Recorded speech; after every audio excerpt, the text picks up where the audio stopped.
Hello friends. Did you know that nearly 80% of those who watch my videos aren't subscribed? If you enjoy the content, I'd truly appreciate it if you hit that subscribe button. It helps a lot. Also, don't forget to leave a like and share your thoughts in the comments. Your interaction not only supports the channel's growth, but also helps these stories reach more people. Thank you all for being here. By the way, where are you watching from? Let me know in the comments.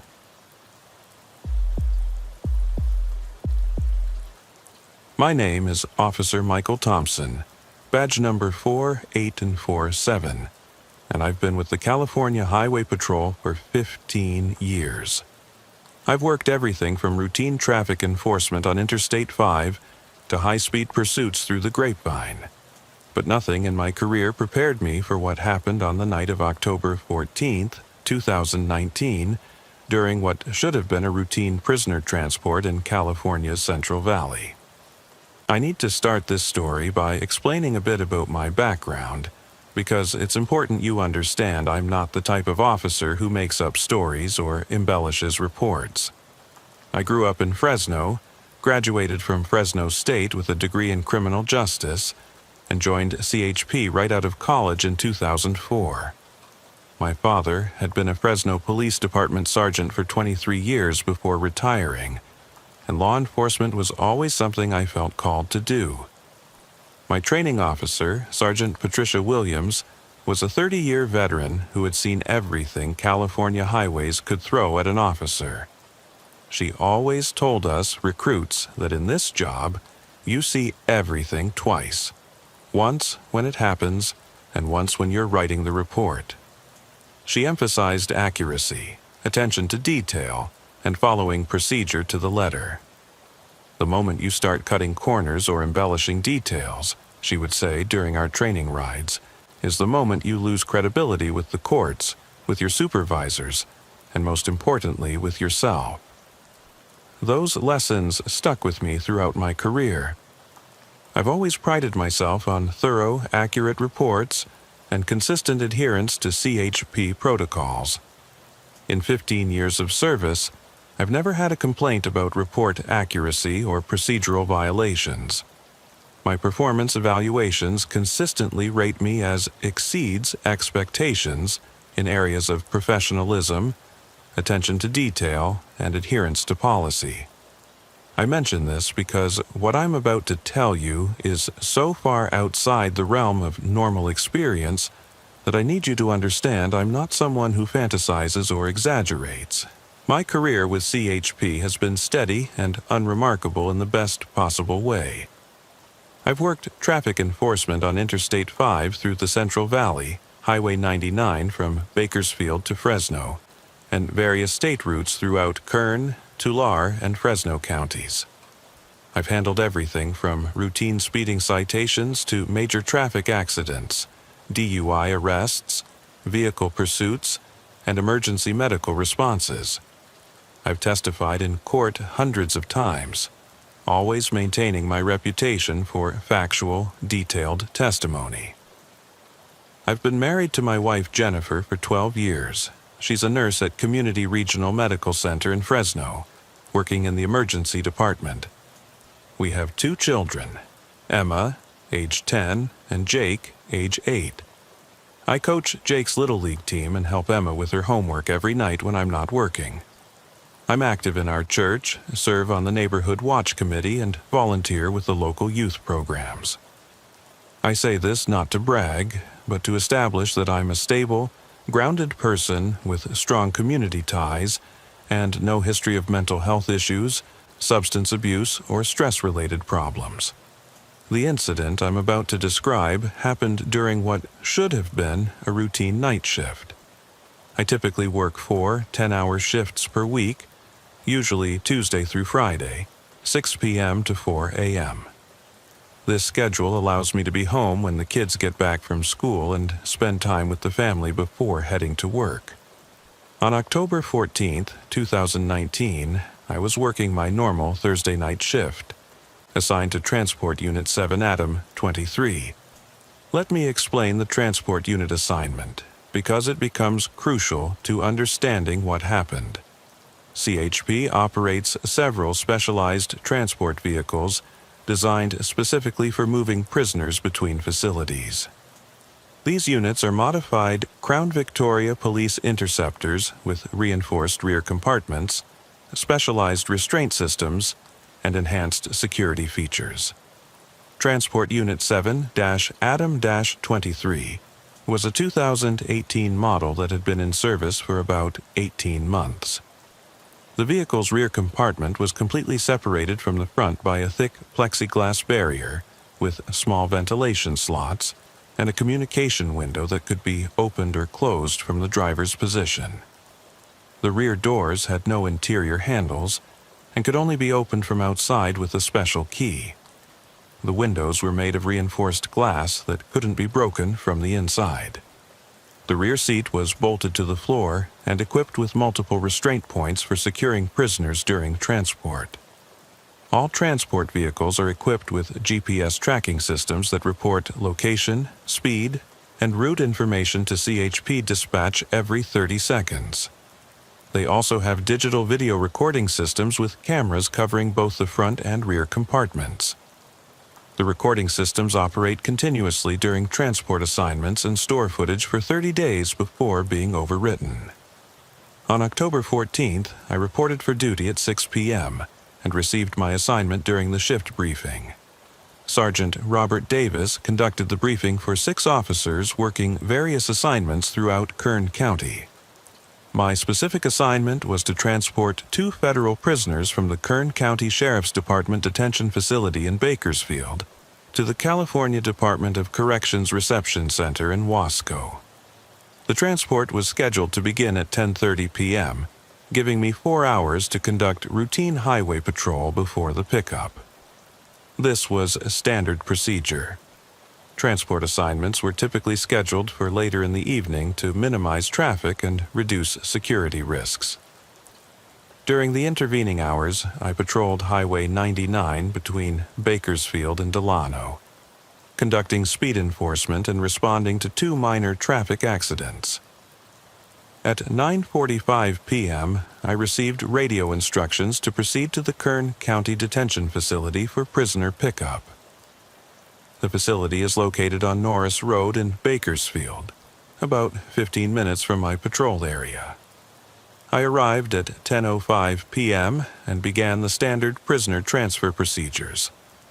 The first prisoner was Anthony Martinez, a 34-year-old Hispanic male from Los Angeles. Martinez had been arrested 3 days earlier during a traffic stop on Highway 58 near Tehachapi. CHP officers had discovered approximately 2 pounds of crystal methamphetamine hidden in his vehicle's spare tire compartment. He was being charged with possession with intent to distribute, transportation of controlled substances, and several related federal charges. Martinez was about 5 feet 8 inches tall, weighing approximately 160 pounds, with short black hair and numerous tattoos covering his arms, neck, and hands. The tattoos appeared to be gang-related, though I'm not an expert in gang identification. During the booking process, Martinez had been cooperative but largely silent. His booking photo showed a thin face with prominent cheekbones and dark eyes that seemed to look directly through the camera. The second prisoner was David Kim, a 28-year-old Korean-American male from Stockton. Kim had been arrested at a truck stop on Interstate 5 near Grapevine after a routine commercial vehicle inspection revealed 73 kilograms of cocaine hidden in his semi-trailer. He was being charged with drug trafficking, transportation of controlled substances across state lines, and conspiracy charges related to what appeared to be a larger smuggling operation. Kim was significantly larger than Martinez, approximately 6 feet 2 inches tall and 220 pounds, with short black hair and a distinctive scar running from his left ear to his jawline. According to his arrest report, Kim claimed to be an independent truck driver who had no knowledge of the drugs in his trailer. He maintained that he had picked up the sealed cargo containers in Fresno and was delivering them to a warehouse in Los Angeles. Unlike Martinez, Kim had been vocal during his arrest and booking, insisting on his innocence and demanding to speak with an attorney. The prisoner transfer process took approximately 25 minutes. Each prisoner was searched again before being placed in the transport vehicle, even though they had already been searched multiple times during the booking process. This redundant searching is standard procedure designed to ensure that no contraband makes it into the transport vehicle. Both prisoners were secured with standard CHP transport restraints. These consist of handcuffs behind the back, connected to a belly chain around the waist, with ankle shackles that allow for small steps but prevent running. The restraints are designed to allow prisoners to sit comfortably during transport while preventing any possibility of escape or violence. Martinez was placed on the right side of the rear seat, Kim on the left. Both were secured to the seat using additional restraint points built into the vehicle. I conducted a final security check of the rear compartment, confirmed that all locks were functioning properly, and verified that the video recording system was operating normally. At 10:30 p.m., I departed the Kern County Detention Facility with both prisoners secured in the rear compartment. The drive to Wasco normally takes about 45 minutes via Highway 99 North, depending on traffic conditions. At that time of night, traffic is typically light, and I expected to arrive at the reception center by approximately 11:15 p.m. The route from Bakersfield to Wasco via Highway 99 is one I've driven hundreds of times over my career. It's a straight shot north through the heart of the Central Valley, passing through agricultural land, small farming communities, and occasional commercial areas. Mile markers along the route are clearly posted, and there are several recognizable landmarks including agricultural inspection stations, truck stops, and highway rest areas. For the first 15 minutes of the transport, everything proceeded normally. Both prisoners were quiet. The vehicle's systems were functioning properly, and radio communications with CHP dispatch were clear and consistent. I maintained a speed of 65 miles per hour in the right lane, following standard transport procedures. At 10:45 p.m., I noticed weather conditions beginning to change. Looking west toward the coastal mountains, I could see what appeared to be fog forming in the distance. Central Valley fog is a well-known phenomenon, particularly during autumn months when temperature differentials between warm ground and cooling air create ideal conditions for dense fog formation. This fog can be extremely dangerous for drivers. It often forms rapidly and can reduce visibility to near zero in a matter of minutes. CHP officers are trained to exercise extreme caution when fog conditions are present, and transport operations are sometimes delayed or rerouted when fog becomes too dense. At 10:50 p.m., I radioed dispatch with a routine status update, as required every 15 minutes during prisoner transports. 7 Adam 23 to dispatch, northbound Highway 99, approaching mile marker 85, 2 prisoners secure, ETA Wasco, approximately 25 minutes. Copy 7, Adam 23, Weather Service advising possible fog formation throughout Central Valley tonight. Exercise appropriate caution. 7, Adam 23 copies fog advisory. The fog began rolling in from the west around 10:55 p.m. At first, it appeared as wispy tendrils crossing the highway, but within 5 minutes it had thickened considerably.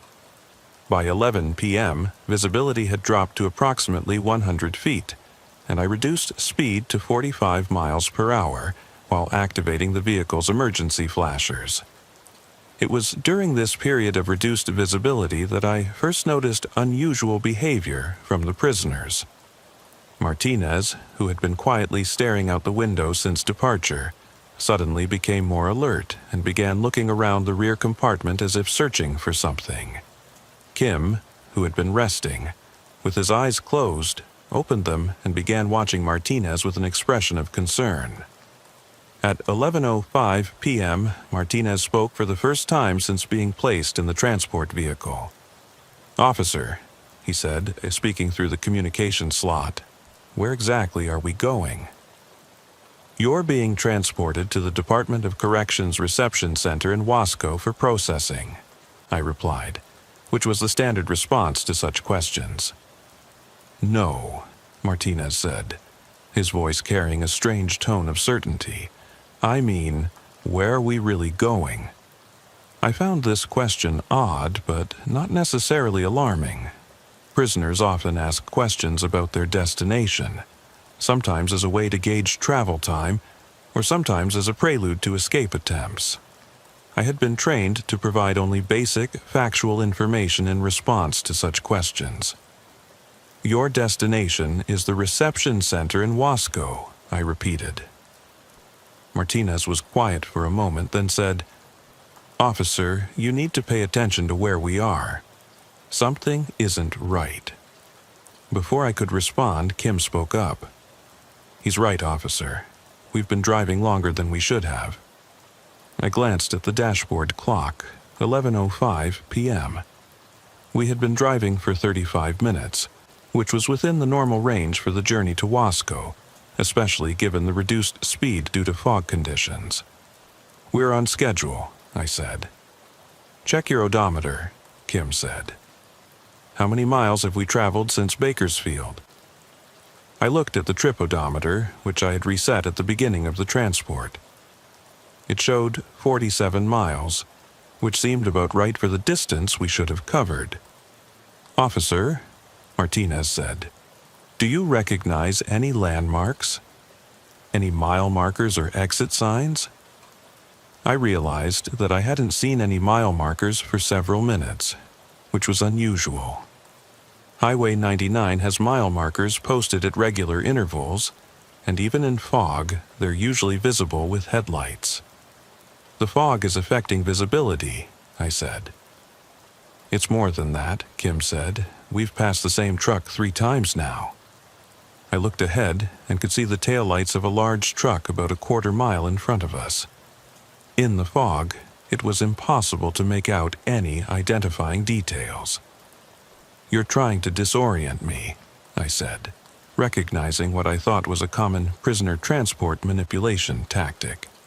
"Officer," Martinez said, "I understand why you'd think that, but we're all in the same situation here. Something strange is happening." The fog continued to thicken, and by 11:10 p.m. visibility was down to about 30 feet. I reduced speed further to 30 miles per hour, and was now relying almost entirely on the yellow highway center line to maintain my position on the road. At 11:15 p.m., I attempted to radio dispatch for a status update. 7 Adam 23 to dispatch, current position mile marker approximately 92, heavy fog conditions, reduced speed, ETA Wasco approximately 15 minutes. The response came back immediately. 7 Adam 23, showing your location as mile marker 78, southbound Highway 99.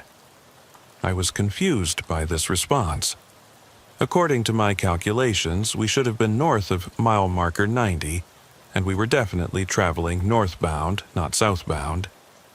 Dispatch, 7 Adam 23, please verify. I show northbound travel, current position north of mile marker 90. 7 Adam 23, GPS tracking shows your vehicle at mile marker 78, traveling southbound at approximately 30 miles per hour. This made no sense. I was certain we were traveling north, as we had been since departing Bakersfield. I checked the vehicle's compass, which confirmed northbound travel. Dispatch, 7 Adam 23, vehicle compass confirms northbound travel. Request GPS verification. There was a pause before dispatch responded. 7 Adam 23, GPS system shows consistent southbound travel for the past 15 minutes. Are you experiencing equipment malfunctions? I looked at the vehicle's GPS display on the dashboard. The screen showed our position. but the fog made it difficult to see clearly. What I could make out seemed to indicate that we were indeed south of our expected position. 7 Adam 23. Possible GPS malfunction. Continuing to destination based on highway markers and compass bearing. Copy 7 Adam 23. Advise if you need assistance. Kim spoke up from the rear compartment. Officer, what did dispatch say about our location? I hesitated before answering. They're showing a different position than I expected. How different? Martinez asked. They think we're further south than we should be. Both prisoners were quiet for a moment. Then Kim said, Officer, I think we need to pull over and figure out where we are. That's not protocol, I said. Officer, Martinez said, forget protocol for a minute. Something is wrong here. We've all noticed it. I had been trained never to stop during a prisoner transport except for emergencies or at designated facilities. Stopping on the highway, especially in fog conditions, would violate multiple security protocols. But the discrepancy between my observations and dispatch's GPS reading was troubling. I decided to continue until I could see a mile marker or exit sign that would confirm our location. For the next 10 minutes, I drove through increasingly thick fog, watching for any landmark that would help determine our position. The truck ahead of us remained visible as 2 red taillights, but I couldn't make out any other details. At 11:25 p.m., I finally saw a green highway sign emerging from the fog ahead. As I got closer, I could make out the text, Bakersfield 8 miles. This was impossible. We had left Bakersfield nearly an hour ago and had been traveling north the entire time. Even accounting for reduced speed due to fog, we should have been approaching Wasco, not returning to Bakersfield. I immediately pulled over to the shoulder and activated the vehicle's emergency flashers. My hands were shaking as I reached for the radio microphone. 7 Adam 23 to dispatch emergency, requesting immediate assistance. Static. The radio was producing nothing but white noise. 7 Adam 23 to any unit, emergency, please respond. More static. I checked the radio's indicators. All systems appeared to be functioning normally, but I couldn't raise anyone. Officer, Kim said from the rear compartment. What's wrong? I can't reach dispatch, I said, and according to the highway signs, we're somehow back near Bakersfield.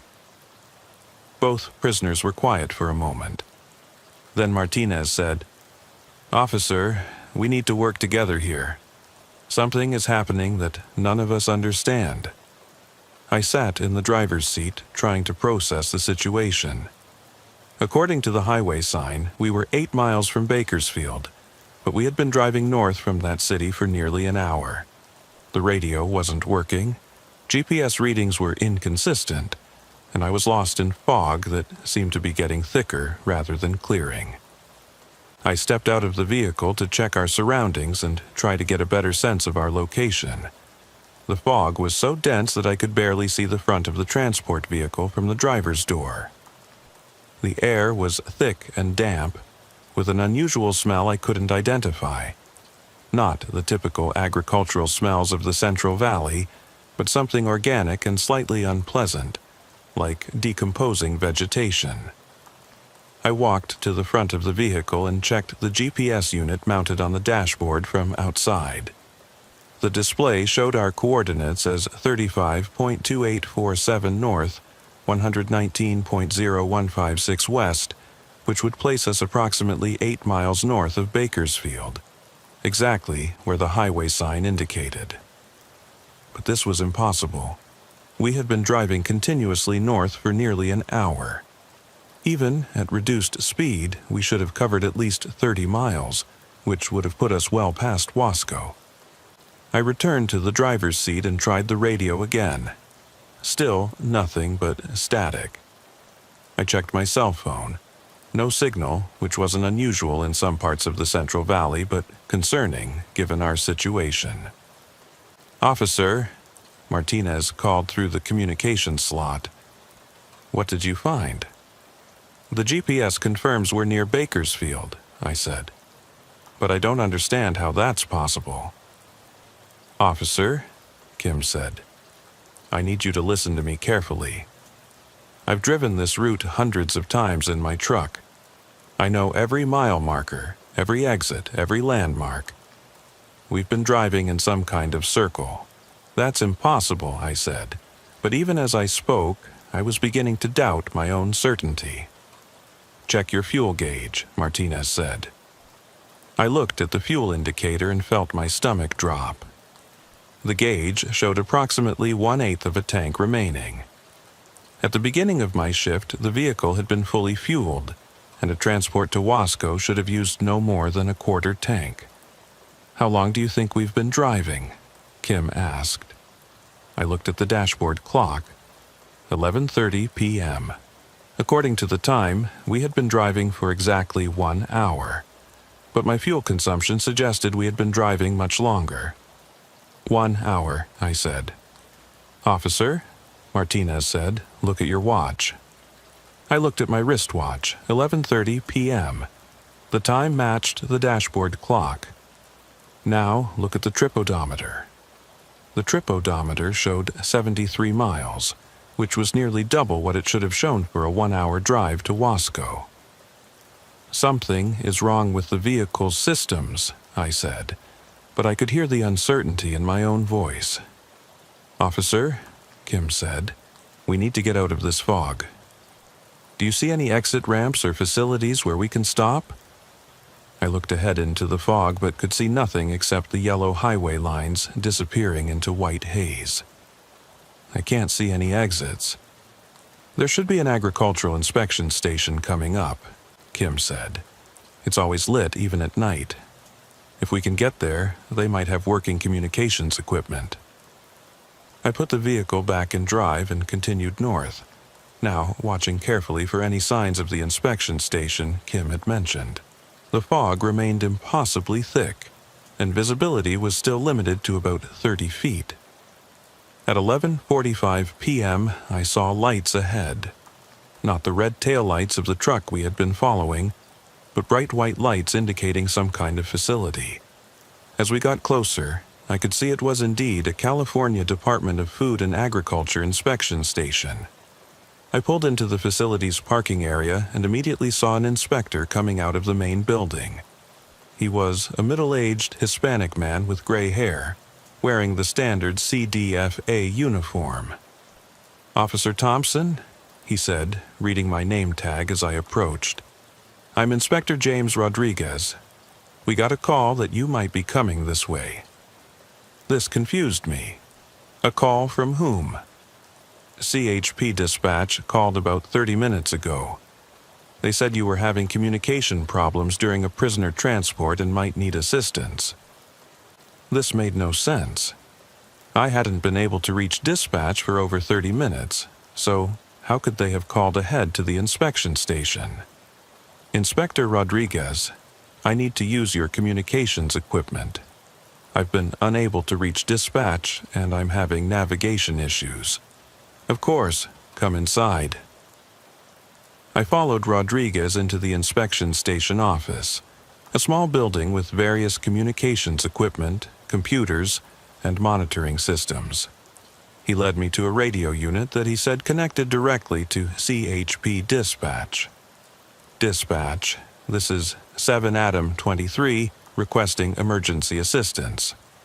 The response was immediate and clear. 7 Adam 23, we've been trying to reach you for over an hour. What's your current status?" I was relieved to finally have clear radio contact. "Dispatch, I've been experiencing radio communications failure and GPS navigation anomalies during prisoner transport. Currently at Agricultural Inspection Station mile marker 94 on Highway 99. Copy 7 Adam 23. Our records show your vehicle has been stationary at that location for the past 2 hours. My relief quickly turned to confusion. "Dispatch, that's incorrect. I've been driving continuously since departing Bakersfield at 22:30 hours. 7 Adam, 23.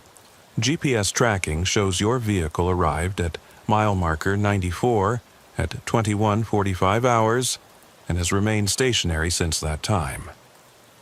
Are you experiencing medical difficulties or equipment malfunctions? I looked at Inspector Rodriguez, who was listening to the conversation with a concerned expression. Dispatch, I need immediate backup and supervisor response to my location. I have 2 federal prisoners in transport and am experiencing significant unexplained technical problems. Copy 7 Adam 23. Units en route. ETA 12 minutes. I handed the microphone back to Rodriguez and walked outside to check on the transport vehicle. Both prisoners were still secured in the rear compartment, but they looked agitated. Officer, Martinez called out as I approached, we need to talk to you immediately. I opened the communication slot. What is it? How long were you inside that building? Kim asked. I looked at my watch. It was 12:02 a.m. I had been inside the inspection station for approximately 10 minutes. About 10 minutes, why? Martinez and Kim looked at each other with expressions of alarm. Officer, Martinez said slowly, you've been gone for over 90 minutes. I stared at them through the rearview mirror. That's impossible. Look at your watch again, Kim said. Then look at the dashboard clock. I looked at my wristwatch, 12:02 a.m. The dashboard clock also read 12:02 a.m., but I clearly remembered entering the inspection station at approximately 11:45 p.m. You're both lying, I said, but my voice lacked conviction. Officer, Martinez said, we're all experiencing the same thing. Time isn't working the way it should. Distance isn't working the way it should. We need to figure out what's happening. Before I could respond, I saw headlights approaching through the fog. As they got closer, I could make out the emergency light bars of multiple CHP vehicles. 3 patrol cars pulled into the inspection station parking area. Sergeant Patricia Williams, my former training officer, stepped out of the lead vehicle and walked toward me. Thompson, she called as she approached. What's your situation? I began explaining the events of the past several hours. The navigation problems, radio failures, inconsistent GPS readings, and time discrepancies. As I spoke, I could see Sergeant Williams' expression growing more concerned. Thompson, she said when I finished, I need you to listen carefully. We received your initial departure notification at 22:30 hours. According to our records, you never reached the first checkpoint, and we lost GPS contact with your vehicle at 21:45 hours. We've been searching for you for over 4 hours. Sergeant, that's impossible. I've been driving continuously and have been in intermittent radio contact. Sergeant Williams walked over to the transport vehicle and looked through the rear window at the prisoners. Thompson, can you identify these suspects for me? Anthony Martinez and David Kim, federal prisoners being transported to Wasco for processing. Sergeant Williams returned to her patrol car and retrieved a file folder. She opened it and showed me 2 sets of booking photos and documentation. Thompson, I need you to look at these carefully. The first set of photos showed Anthony Martinez, exactly as I remembered him. The thin face, prominent cheekbones, and extensive tattoos. The second set showed David Kim, but the man in these photos was noticeably older than the person sitting in my transport vehicle. The booking photos showed a man with gray hair, deeper facial lines, and a more weathered appearance. Sergeant, this photo doesn't match my prisoner. Thompson, according to federal records, David Kim died in a traffic accident on Interstate 5 in 2021. These booking photos are from his 2018 arrest. I looked back at the transport vehicle. The man I knew as David Kim was sitting in the rear seat, very much alive, watching our conversation through the window. "That's impossible, Sergeant. He's right there." Sergeant Williams followed my gaze to the transport vehicle. She walked over and looked through the rear window, studying the occupants for several seconds. "Thompson, I need you to open the rear compartment." With trembling hands, I unlocked the rear doors of the transport vehicle and pulled them open. The rear compartment was completely empty. No prisoners, no restraints, no evidence that anyone had been transported. The rear seat showed no indentations, no signs of occupancy, nothing to indicate that anyone had been sitting there. "Thompson," Sergeant Williams said quietly, "there's no one in your vehicle." I stared into the empty rear compartment, unable to process what I was seeing. Moments before, both Martinez and Kim had been sitting there, secured in their restraints, participating in conversations with me. "Sergeant, I don't understand what's happening." "Thompson, we're going to get you evaluated by medical personnel. Officer Martinez will drive your transport vehicle back to the station, and you're going to ride with me." As we walked toward Sergeant Williams' patrol car, Inspector Rodriguez called out from the inspection station building. "Sergeant Williams, I need to speak with you about something." We returned to the inspection station where Rodriguez was standing with a confused expression. "Sergeant, there's something strange here. Officer Thompson came inside about an hour ago to use our radio equipment, but when I went to get him some coffee, I couldn't find him anywhere. The building was empty, and his transport vehicle was gone from the parking lot.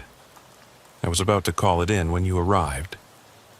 Sergeant Williams looked at me, then back at Rodriguez. "Inspector, Officer Thompson has been outside with us for the past 30 minutes. "That's impossible, Sergeant. 30 minutes ago, I was alone in the building, wondering where Officer Thompson had disappeared to." I felt a chill run down my spine. According to Rodriguez, I had vanished from inside the inspection station. According to Sergeant Williams, I had been outside the entire time. According to my own memory, I had been inside for only a few minutes. "Inspector," I said, "do you have security cameras in the facility?" "Yes, we have cameras covering all the main areas." "Can we review the footage from the past 2 hours?" Rodriguez nodded and led us to a small office with a computer monitor displaying multiple camera feeds from inside and outside the inspection station. "Let me bring up the footage from when you arrived," Rodriguez said, working the computer controls. On the screen, I could see my transport vehicle entering the parking lot at 11:45 p.m. The timestamp was clearly visible. I watched myself getting out of the vehicle and walking toward the inspection station building. Rodriguez came out to meet me, and we both entered the building together. "There," I said, pointing at the screen. That's when I came inside to use the radio. Rodriguez fast-forwarded the footage. On screen, I could see him leading me to the radio equipment, then walking away to get coffee. But instead of remaining at the radio, the figure on the screen, me, simply disappeared. One moment I was standing at the radio unit, the next moment the room was empty. "How is that possible?" I asked. Rodriguez continued fast-forwarding. The footage showed him returning with coffee, looking puzzled at the empty room, then searching the entire building. Meanwhile, the external camera showed my transport vehicle sitting empty in the parking lot. Then, at 12:02 a.m., exactly when I remembered coming back outside, the external camera showed me suddenly appearing next to the transport vehicle, as if I had materialized from nowhere. "This doesn't make sense," Sergeant Williams said. We continued reviewing the footage, but it raised more questions than it answered. According to the security cameras, I had been alone in the transport vehicle the entire time. There was no evidence of any prisoners, no recorded conversations, no interactions with anyone except Inspector Rodriguez. but I could clearly remember every detail of my conversations with Martinez and Kim. I could remember their faces, their voices, their specific comments about the route and our location. I could remember Kim's scar, Martinez's tattoos, their expressions of concern about our situation. "Thompson," Sergeant Williams said finally, "I think we need to get you to a medical facility for evaluation." I wanted to protest, but the evidence was overwhelming. The security footage, the empty transport vehicle, the discrepancies in time and location. Something had clearly gone wrong, either with my perception of events or with reality itself. As we prepared to leave the inspection station, I took one final look at the transport vehicle. On the rear seat, I could still see what appeared to be slight indentations in the upholstery where Martinez and Kim had been sitting. But when I pointed this out to Sergeant Williams, she saw nothing unusual. The ride back to the CHP station was conducted in complete silence. Sergeant Williams periodically glanced at me in the rearview mirror, and I could see the concern in her expression. I spent the time trying to make sense of what had happened, but every explanation I could think of seemed impossible. At the station, I was debriefed by Captain Robert Davis, a 25-year veteran who had seen every conceivable situation that CHP officers could encounter. I recounted the events of the night in complete detail, from the initial prisoner pickup through the discovery of the empty transport vehicle. Captain Davis listened without interruption, taking detailed notes throughout my statement. When I finished, he was quiet for several minutes, reviewing his notes. "Thompson," he said finally, "I've reviewed your service record. 15 years of exemplary service. No disciplinary issues. No substance abuse problems. No mental health concerns. You're one of our most reliable officers. That's what makes this situation so difficult to understand." He opened a file folder and removed several documents. "I've contacted the Kern County Sheriff's Department about your transport assignment tonight. According to their records, no federal prisoner transport was scheduled. Anthony Martinez was released on bail 2 days ago, and his case is still pending in federal court. As for David Kim, federal records confirm that he died in a traffic accident in 2021. I stared at Captain Davis, trying to process this information. "Captain, if there was no transport scheduled, then why was I assigned to Transport Unit 7, Atom 23? Captain Davis checked his notes. "According to our duty roster, you were assigned to routine highway patrol on Interstate 5 tonight. There's no record of any transport assignment." The room seemed to spin around me. Every detail of the transport assignment had been crystal clear in my memory. The shift briefing, the prisoner documentation, the security procedures, the drive to pick up the suspects. But according to official records, none of it had happened. "Captain, I need to examine the transport vehicle." We walked out to the motor pool where Transport Unit 7 Atom 23 was parked. Captain Davis unlocked the rear compartment, and we both looked inside carefully. The rear seat showed clear signs of recent use. Definite indentations in the upholstery, scuff marks on the floor, and what appeared to be a small tear in the fabric that I didn't remember seeing before the transport. "Someone was definitely back there," I said. Captain Davis examined the interior closely, running his hands over the seat surfaces and checking for any physical evidence. "Thompson, according to our maintenance logs, this vehicle hasn't been used for a transport in over 10 days. It was scheduled for routine maintenance and has been sitting in the motor pool."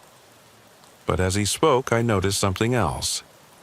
On the floor of the rear compartment, partially hidden under the seat, was a small piece of folded paper. I picked it up and unfolded it carefully. It was a handwritten note, in handwriting I didn't recognize. "Officer Thompson, thank you for the ride tonight. We're sorry for the confusion and the fear we may have caused. Some journeys take much longer than expected, and some passengers aren't what they seem to be. The fog makes many things possible that shouldn't be possible. We hope you understand that what happened tonight was necessary, even if we can't explain why. Be careful on Highway 99 during fog conditions. Not all transports reach their intended destinations. AM and DK. I showed the note to Captain Davis. He read it several times, then looked at me with an expression I couldn't interpret. Thompson, I think you need to take some administrative leave while we sort this out. I was placed on paid administrative leave pending a comprehensive psychological evaluation. CHP policy requires any officer experiencing unexplained perceptual episodes to be cleared by a mental health professional before returning to active duty. Dr. Sarah Mitchell, the department's consulting psychologist, conducted 5 extensive interviews with me over the following 2 weeks. I recounted the events of October 14th multiple times, and my story remained consistent in every detail across all sessions. Dr. Mitchell was a woman in her mid-50s with 23 years of experience evaluating law enforcement personnel. She had a PhD in clinical psychology from UCLA and specialized in stress-related disorders, post-traumatic stress, and unusual perceptual experiences among first responders. Her office was located in a professional building about 10 minutes from CHP headquarters, and it had the comfortable, non-threatening atmosphere typical of psychological counseling facilities. During our first session, Dr. Mitchell explained that she had already reviewed my complete service record, medical history, and the incident reports from October 14th. She had also spoken with Sergeant Williams, Captain Davis, and Inspector Rodriguez to get their perspectives on what had occurred. Officer Thompson, she said during our initial session, I want you to understand that my role here isn't to determine whether your account is true or false. My job is to assess your mental state and determine whether you're fit to return to duty.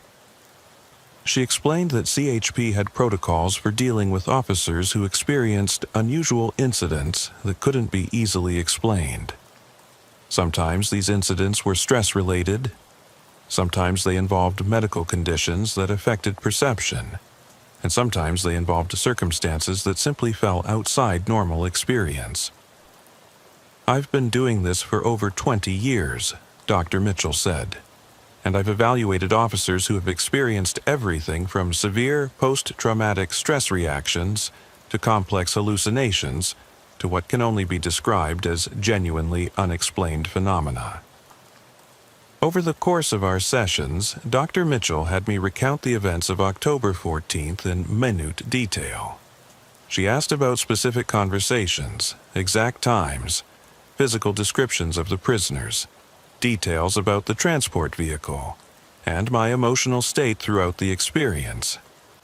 What struck her as unusual, she explained, was the consistency and specificity of my account. In cases involving stress-related hallucinations or psychological breaks, details typically change between tellings. Patients often add new elements or forget previously mentioned details. Your account has remained remarkably consistent. She also noted the physical evidence that corroborated parts of my story. The indentations in the transport vehicle's rear seat are real. The tear in the upholstery shows signs of recent stress. The handwritten note, while we can't verify its origin, contains details that weren't included in any of the official reports. During our third session, Dr. Mitchell showed me a thick file folder she had been keeping on my case. Officer Thompson, I've been in contact with colleagues in other states who specialize in unusual law enforcement incidents. What you experienced isn't entirely unique. She opened the folder and showed me copies of incident reports from various police departments across the country. Reports of officers who had experienced temporal anomalies during routine patrols, cases of prisoners who appeared in transport vehicles but had no corresponding arrest records. incidents of officers who found themselves in locations they couldn't have reached through normal travel. Most departments handle these cases quietly, Dr. Mitchell explained. They're difficult to investigate, impossible to prove, and they tend to damage the credibility of the officers involved. Usually, the officers are given psychological evaluations, placed on administrative leave, and eventually transferred to different assignments or encouraged to retire. She showed me one report from a Texas Department of Public Safety trooper who had transported a prisoner for over 6 hours, only to discover that the prisoner had been dead for 3 years. Another report described a Nevada Highway Patrol officer who had conducted a routine traffic stop that lasted 15 minutes according to his watch, but 4 hours according to dispatch records. The common elements in these cases, Dr. Mitchell said, are temporal distortions, encounters with individuals who shouldn't exist, communication failures, and physical evidence that partially supports the officer's accounts but contradicts official records. During our 4th session, Dr. Mitchell asked me about my family background, particularly whether anyone in my family had experienced unusual phenomena. Actually, I said, my grandfather used to tell stories about the strange things that happened when he was driving trucks through the Central Valley in the 1960s and 70s. My family always assumed he was just telling tall tales. I explained that my grandfather, Frank Thompson, had been a long-haul truck driver for 35 years. He used to tell stories about fog that appeared suddenly on clear nights, about seeing lights that followed his truck for miles, and about occasionally arriving at destinations hours earlier or later than his logbooks indicated. He always said there were certain stretches of highway that didn't follow normal rules, I told Dr. Mitchell. He claimed that Highway 99 between Bakersfield and Fresno was particularly strange, especially during October and November when fog conditions were common. Dr. Mitchell made extensive notes about my grandfather's experiences. Generational patterns aren't uncommon in cases like this, she said. Sometimes sensitivity to unusual phenomena appears to run in families. During our final session, Dr. Mitchell presented me with her conclusions. Officer Thompson, I don't believe you experienced a psychotic episode, a stress-related breakdown, or any form of mental illness. Your psychological testing results are completely normal, your stress indicators are within acceptable ranges, and your cognitive functioning shows no impairments. She leaned forward in her chair. I think you experienced something genuinely anomalous that we don't have a scientific framework to understand fully. Dr. Mitchell explained that her recommendation would be to return me to active duty with some restrictions.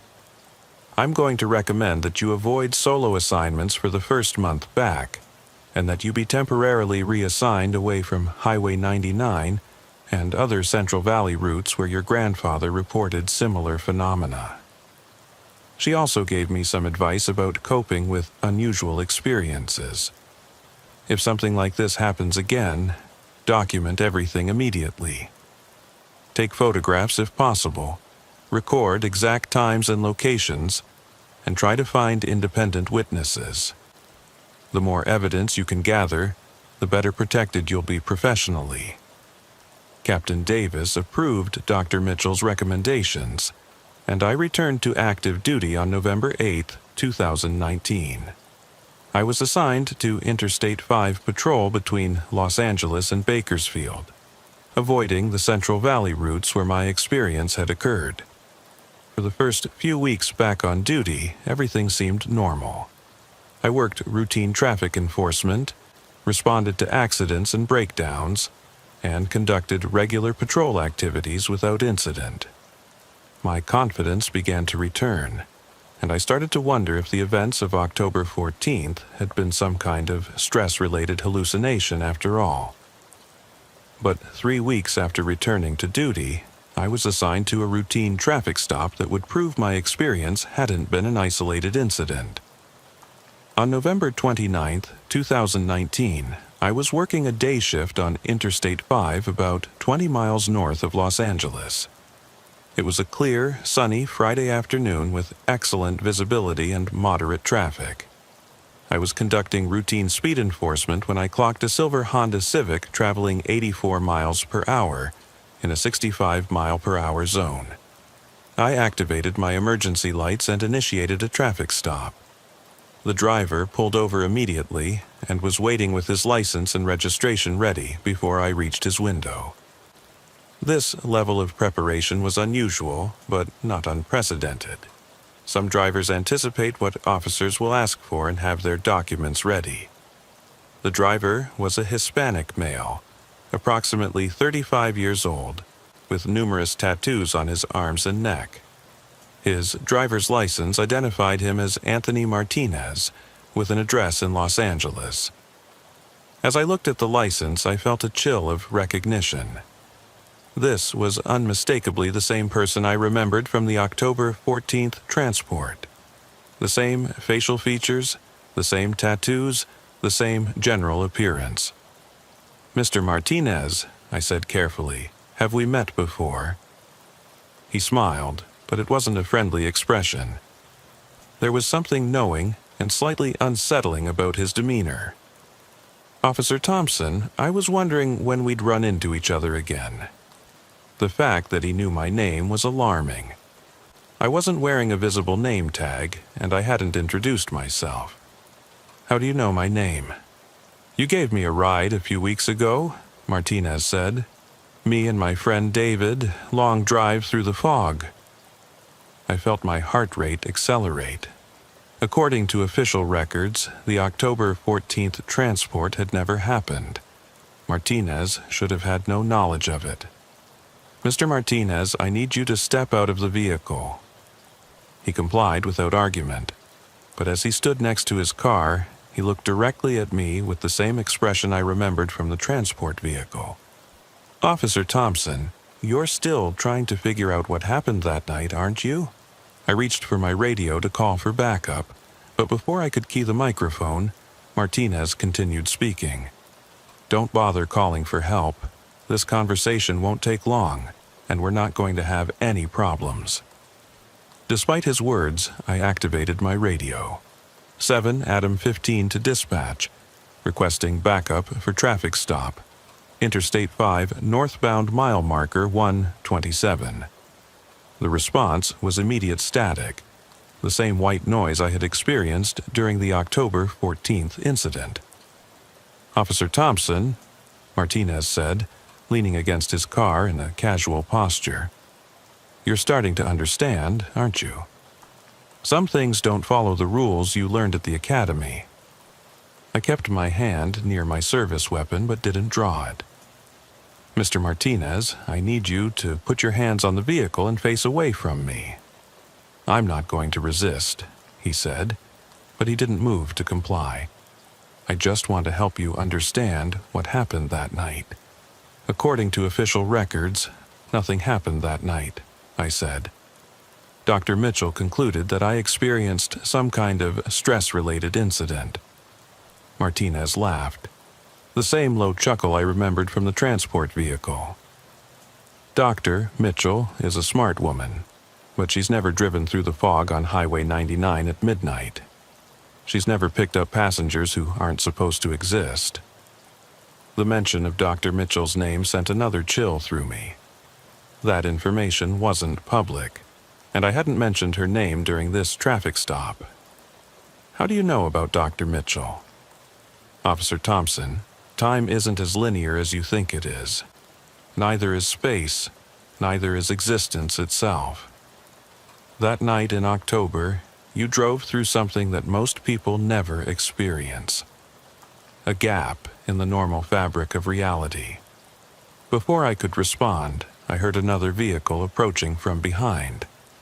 I turned to see a second silver Honda Civic pulling up behind my patrol car.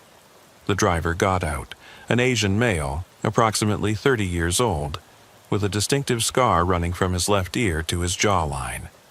David Kim. "Officer Thompson," Kim said as he approached, "we need to finish our conversation."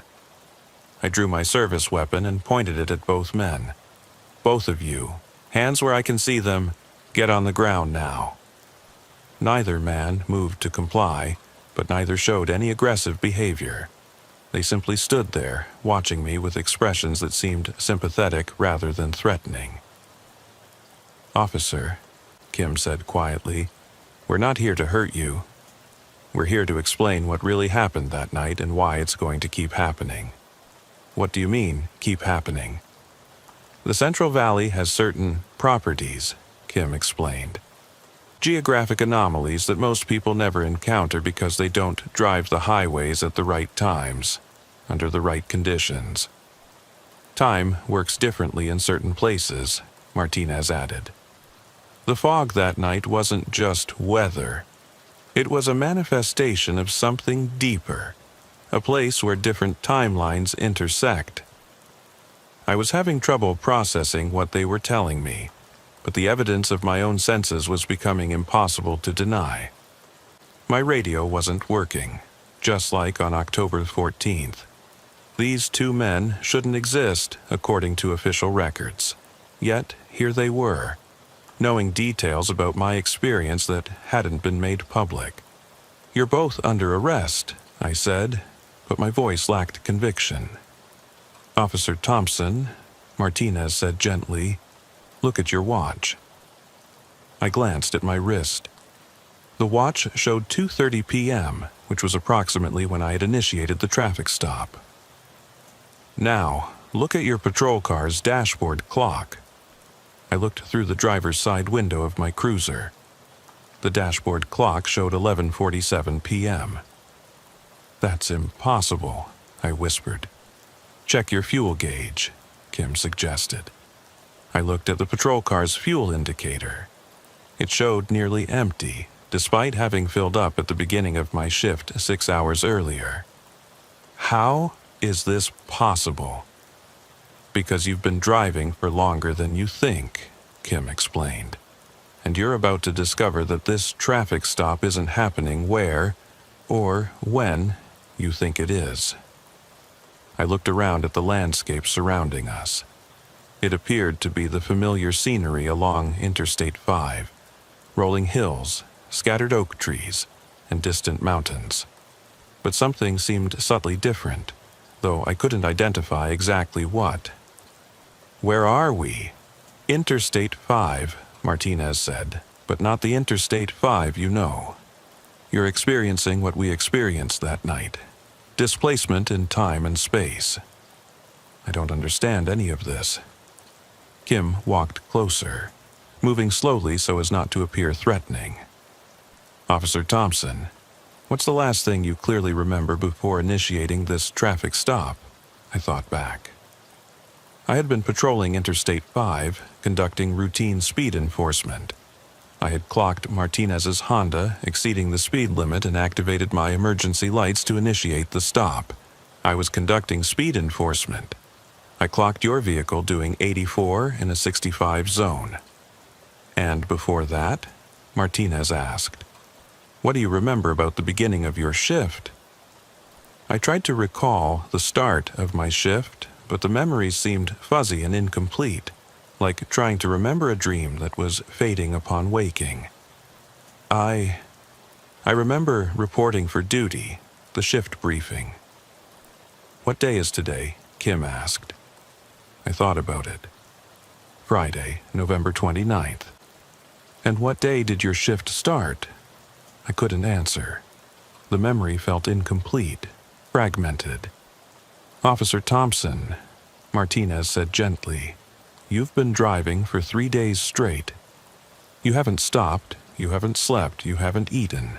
You've been caught in the same temporal loop that we experienced that night in October." 3 days?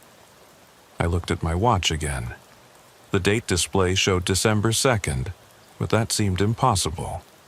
I clearly remembered starting my shift on November 29th. "The fog creates disruptions in normal space-time," Kim explained. "Pockets where the usual rules of physics don't apply. Most people drive through these areas without noticing anything unusual. But sometimes, under specific conditions, people get caught in temporal loops. Like you did on October 14th, Martinez added, and like you're experiencing now. I felt dizzy and disoriented. The landscape around us seemed to shimmer slightly, as if I was looking at it through water or heat waves. "This isn't real," I said. "It's real," Kim replied, "but it's not normal.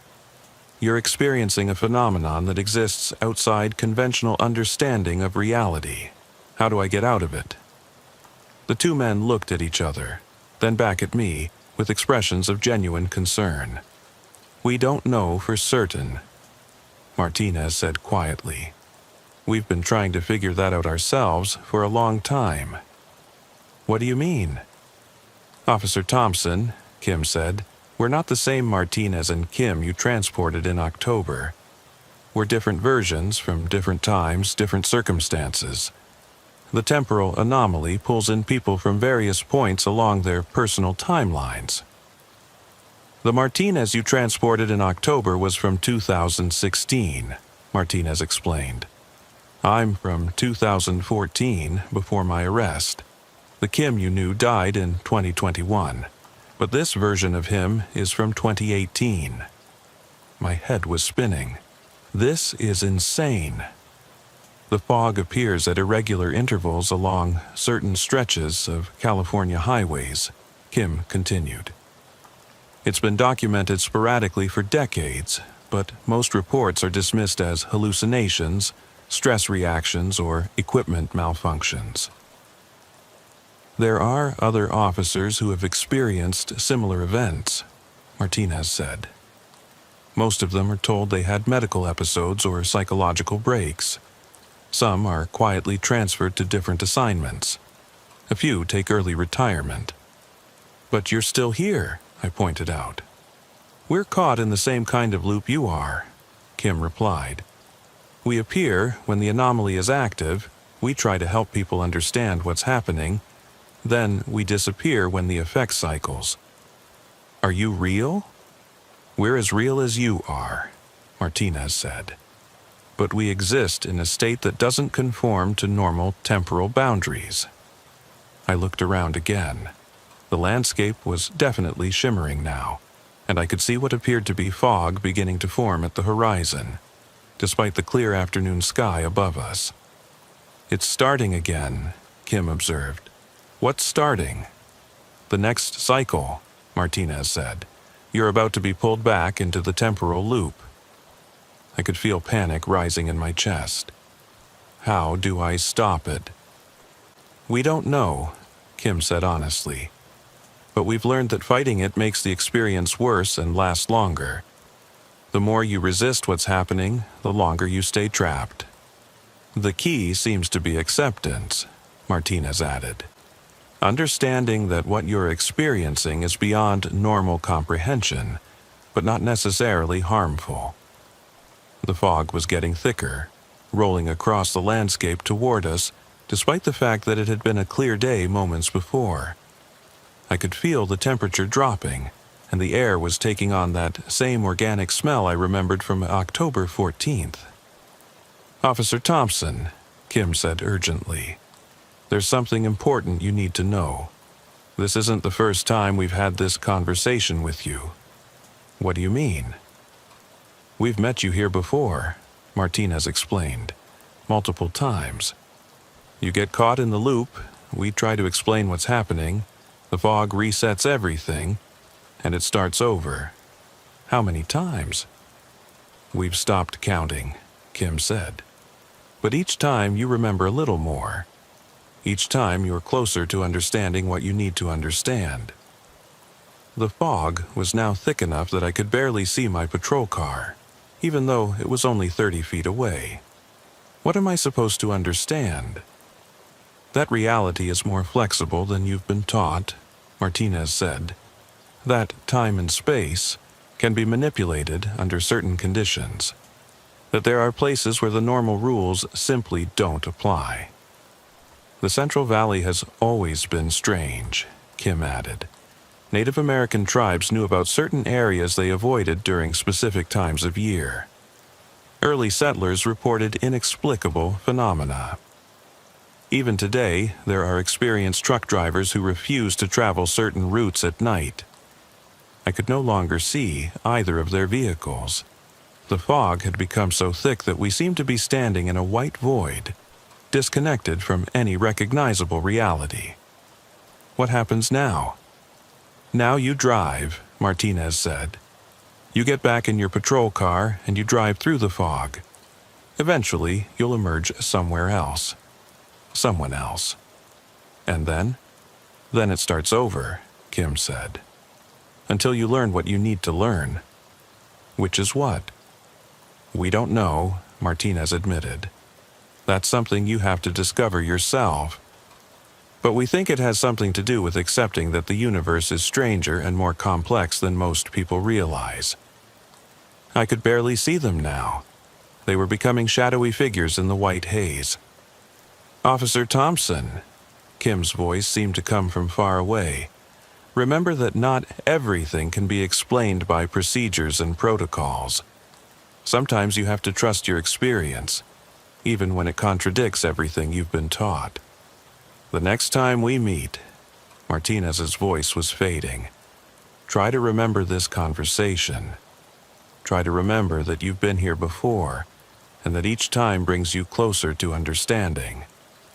Their voices disappeared entirely, leaving me alone in the fog. I stumbled back toward where I thought my patrol car was parked, but I couldn't find it. I called out, but heard no response except the sound of my own voice being absorbed by the thick white haze. I walked in what I hoped was the right direction, but the fog was so dense I couldn't see my own feet. The ground beneath me felt solid enough, but everything else seemed insubstantial, dreamlike. After what felt like hours of walking through the white void, I saw a faint light ahead. As I got closer, I could make out the familiar shape of a CHP patrol car with its emergency lights flashing. But as I approached, I realized it wasn't my assigned vehicle. It was Transport Unit 7, Atom 23. I opened the driver's door and got in. The keys were in the ignition, and the radio was crackling with static. According to the dashboard clock, it was 10:47 p.m. on October 14th, 2019. I was back at the beginning of my original experience. In the rearview mirror, I could see two figures in the back seat. Anthony Martinez and David Kim, secured in their transport restraints, watching me with the same knowing expressions I remembered from before. "Hello again, Officer Thompson," Martinez said quietly. "Ready for another ride?" Kim asked. I put the vehicle in drive and began traveling north on Highway 99, knowing that I was about to experience the same impossible journey I had lived through multiple times before. But this time, I was beginning to understand that the journey itself might be the point. The fog closed in around us, and somewhere in the distance I could hear the faint sound of sirens.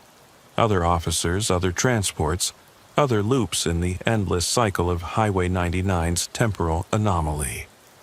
As we drove deeper into the white haze, Martinez leaned forward and asked the same question he had asked before. "Officer Thompson, do you know where you're really taking us?" And for the first time across all these cycles, I thought I might have an answer.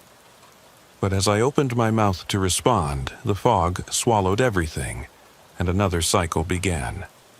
Over the following months, I began to piece together fragments of understanding about what was happening to me. Between the loops, during brief periods of normal reality, I started researching the history of unexplained phenomena along California highways. What I discovered was both fascinating and disturbing. Reports of temporal anomalies, spatial distortions, and encounters with impossible individuals stretched back over a century. Native American oral histories described certain areas of the Central Valley as places where time flows differently. Spanish colonial records mention soldiers who disappeared for days while traveling between missions, only to return with no memory of the lost time. In the 1930s, during the construction of the modern highway system, several construction workers reported experiencing time skips while working on certain sections of Highway 99. During the 1940s and 50s, there were numerous reports from truck drivers about ghost loads, cargo that would disappear from their trailers during overnight trips through the Central Valley. More recently, I found scattered reports buried in various law enforcement databases, cases that had been classified as equipment malfunctions or stress-related incidents, but contained details remarkably similar to my own experiences. I also discovered that my grandfather's stories about strange occurrences during his trucking days weren't unique. Other retired drivers had similar accounts: fog that appeared from nowhere, destinations that took longer to reach than they should have, and occasional encounters with people who didn't seem quite right. The pattern that emerged suggested that certain geographic areas, under specific atmospheric conditions, became susceptible to what could only be described as tears in normal space-time. These anomalies seem to occur most frequently during autumn months, particularly October and November, when fog conditions were common in the Central Valley. But understanding the phenomenon didn't help me escape it. I continued to cycle through the same experiences: the October 14th transport, the November 29th traffic stop, and increasingly other incidents that seemed to branch off from these main events. 6 months after my initial experience, I made the difficult decision to resign from the California Highway Patrol. In my resignation letter to Captain Davis, I cited personal reasons and a desire to pursue other career opportunities. I didn't mention the temporal loops, the impossible passengers, or the growing certainty that I was trapped in some kind of recurring anomaly. Dr. Mitchell had cleared me for full duty, but she recommended that I consider transferring to a different region, somewhere away from the Central Valley highways where the phenomena seemed most active. I thanked her for the suggestion, but realized that the problem wasn't geographic. Wherever I went, the loops seemed to follow me. I now work as a private investigator in Sacramento, specializing in missing persons cases and unusual incidents that other investigators won't touch. It's quieter work, but it allows me to research the phenomena I've experienced and to help others who have had similar encounters. My family has been understanding, though I haven't told them the complete truth about why I left CHP. Jennifer knows that something happened during my last months on the force, but she's accepted my explanation that I experienced some kind of stress-related incident that made continuing impossible. The children have adapted well to my career change. In some ways, I'm more available to them now than I was during my years working night shifts. I coach Jake's baseball team, help Emma with her science projects, and try to be the present, attentive father I always wanted to be. But the loops continue. They don't follow a predictable schedule. Sometimes weeks pass without incident. Sometimes I experience multiple cycles in a single day. The triggers seem to be related to specific weather conditions, particular times of day, and my emotional state when driving through certain areas. I've learned to recognize the early signs, subtle changes in the quality of light, slight distortions in familiar landmarks, and a particular feeling of disorientation that precedes the onset of temporal displacement. When I sense a loop beginning, I try to document everything. I carry a small digital recorder and a camera, and I've learned to take notes during the experience, though these records rarely survive the transition back to normal time. Occasionally, I receive phone calls from other law enforcement officers who have experienced similar phenomena. Word spreads quietly through certain circles, officers who have encountered things they can't explain, who need someone to listen without judgment. I listen to their stories, and I share what I've learned about accepting the experience rather than fighting it. I tell them about the importance of documentation, about the patterns I've identified, and most importantly about the fact that they're not alone, and they're not losing their minds. Most officers eventually return to normal service and never experience another incident.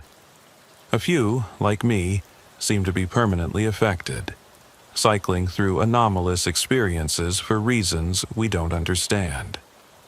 There's a small, informal network of us now. Current and former law enforcement officers who have encountered temporal anomalies, spatial distortions, and impossible situations during routine duties. We stay in touch, share information, and support each other through the ongoing strangeness of our experiences. What we've learned is that these phenomena are more common than official records suggest. Most departments have protocols for handling officers who report unusual incidents, and these protocols typically involve psychological evaluation, administrative leave, and eventually transfer or retirement. The official position is usually that such reports represent stress-related hallucinations, equipment malfunctions, or misinterpretation of normal events under difficult conditions. And for most officers, this explanation is probably sufficient and healthy. But for those of us who continue to experience these anomalies, the official explanations fall short. We know what we've seen, what we've experienced, and what continues to happen to us. The fog still appears on certain nights along Highway 99. Other officers still pick up passengers who shouldn't exist, drive routes that lead nowhere, and experience time differently than their equipment records suggest.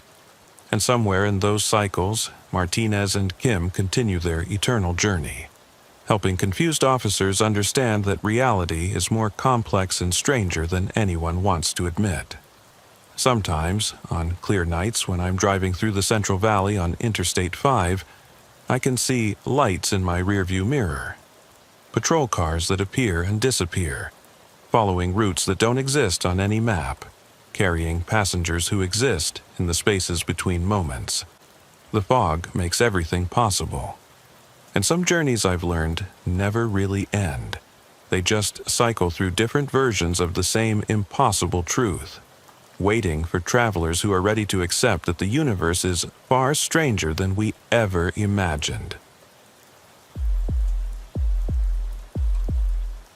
Officer Daniel Stevens here, badge 34, 21, 17-year veteran of the California Highway Patrol.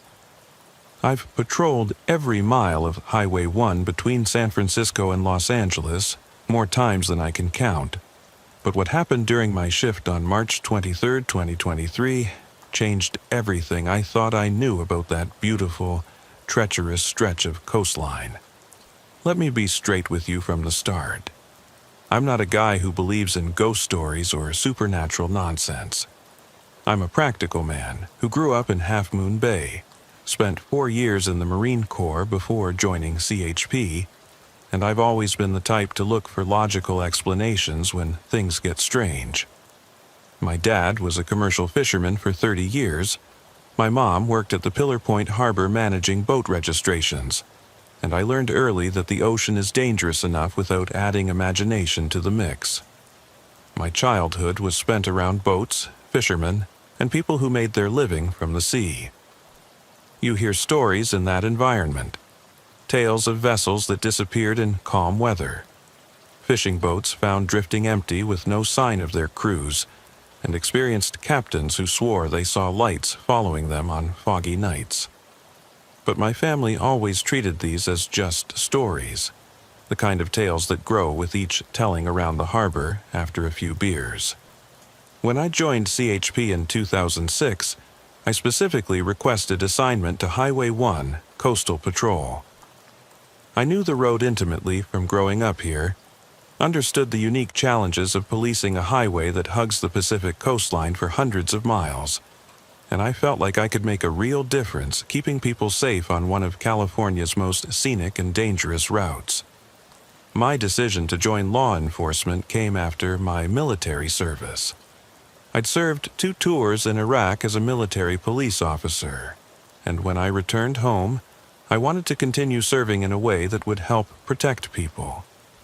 The Marines had taught me discipline, attention to detail, and how to stay calm under pressure.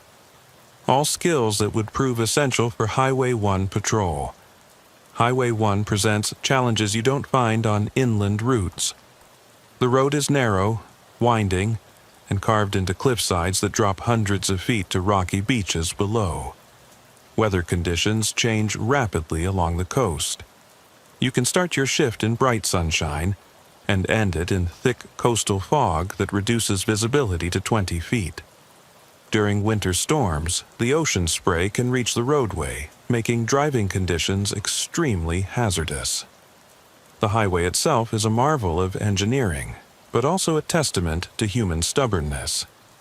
Engineers in the 1930s literally blasted this road through solid rock, creating a ribbon of asphalt that clings to cliffsides and spans deep canyons. Every mile represents years of dangerous construction work, and several workers died building the road. You can still see the blast marks in some of the rock faces, and there are sections where the road was built on fills that extend out over the ocean. The tourists don't help matters. Highway 1 attracts visitors from around the world who want to experience California's legendary coastal scenery, but many of them have no idea how dangerous the road can be. They drive rental cars too fast around blind curves, stop in dangerous locations to take selfies with the ocean backdrop, and frequently underestimate how quickly weather conditions can deteriorate along the coast. I've seen families from the Midwest try to navigate Highway 1 in heavy fog with absolutely no understanding of coastal driving conditions. I've responded to accidents where tourists have driven straight off cliffs because they were looking at their phones instead of the road. The combination of spectacular scenery and treacherous driving conditions creates a perfect storm for tragedy. During my 17 years on coastal patrol, I've responded to hundreds of accidents, vehicle breakdowns, and emergency medical calls. I've pulled bodies from cars that went over the cliff, directed traffic around rock slides that could take days to clear, and helped stranded motorists during winter storms that made the highway impassable for hours.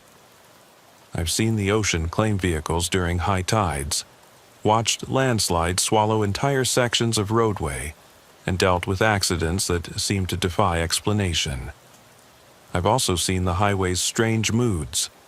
There are stretches where accidents happen repeatedly, almost as if the road itself is cursed. Devil's Slide, north of Half Moon Bay, is notorious for claiming vehicles during storms. The stretch near Big Sur has swallowed cars during landslides, and some of those vehicles are never recovered. The curve near Pescadero Creek has seen more single-car accidents than any other location on my patrol route. But it's not just the obvious dangers that make Highway 1 unique. There's something about the isolation, the constant sound of crashing waves, and the way fog can roll in and cut you off from the rest of the world that affects people psychologically. I've responded to calls where motorists have had complete mental breakdowns, unable to cope with the claustrophobic feeling of being trapped between the ocean and towering cliffs. There are also the unexplained incidents. Cars found abandoned with no sign of their occupants, vehicles discovered in impossible locations, and reports from motorists who swear they've seen other cars that simply vanish when approached. Most officers dismiss these as stress-related hallucinations or misidentification of shadows and fog, but after 17 years on this road, I've learned that Highway 1 doesn't follow normal rules. The road has a memory, if that makes sense. Certain locations seem to attract accidents year after year. The same curves, the same weather conditions, sometimes even similar vehicle types.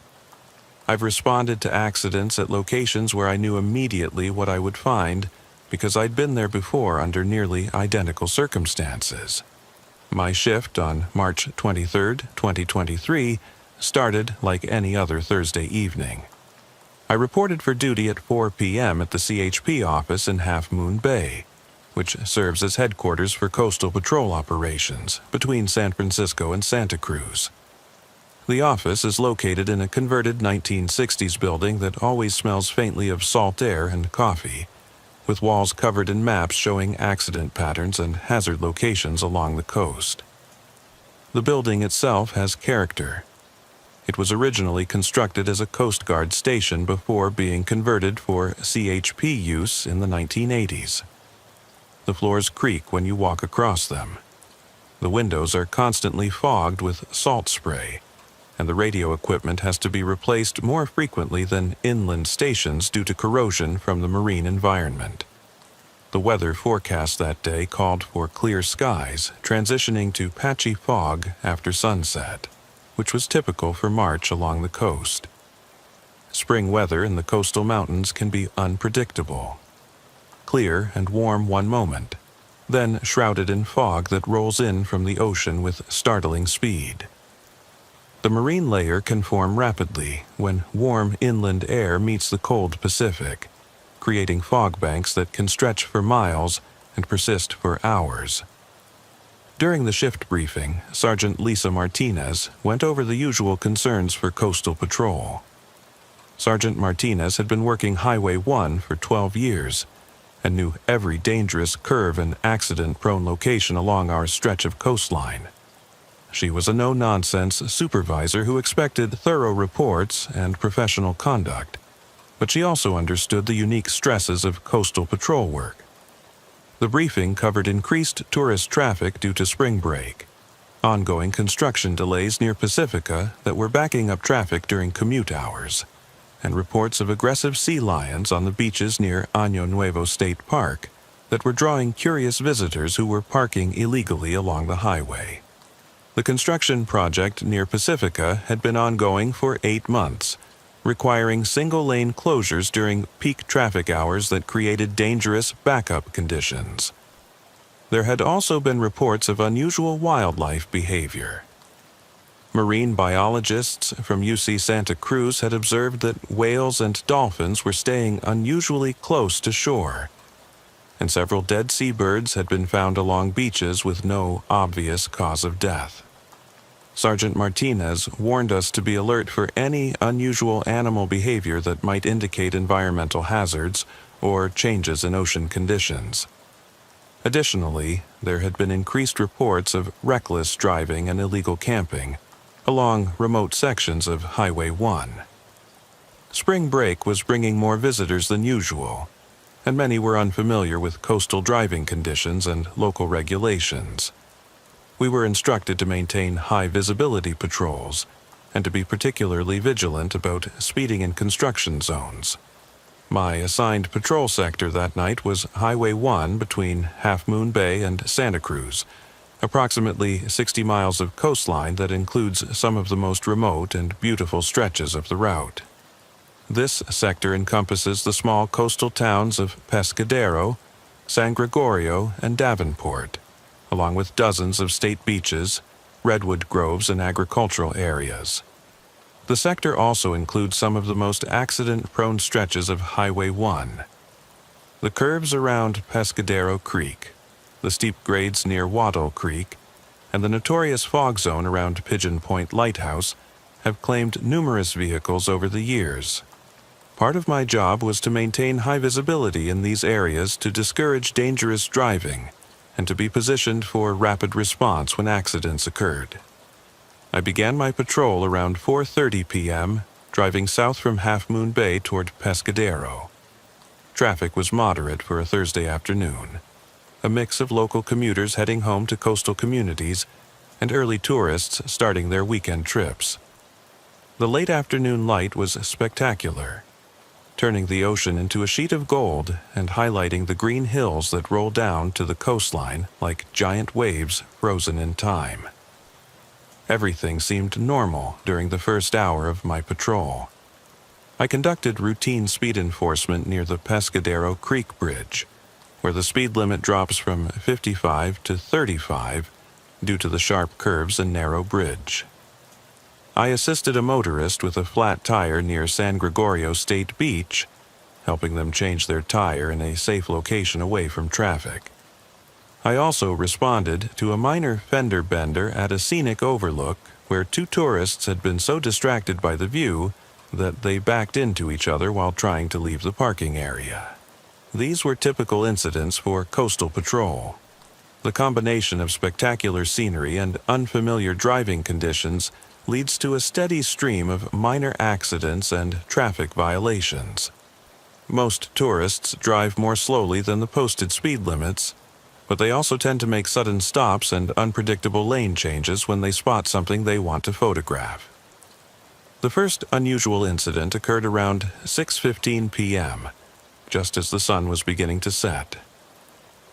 I was parked at a scenic overlook about 3 miles north of Pescadero, conducting routine speed enforcement and enjoying one of the genuine benefits of coastal patrol: watching the Pacific Ocean change colors as the day ended. The overlook is one of my favorite spots on Highway 1.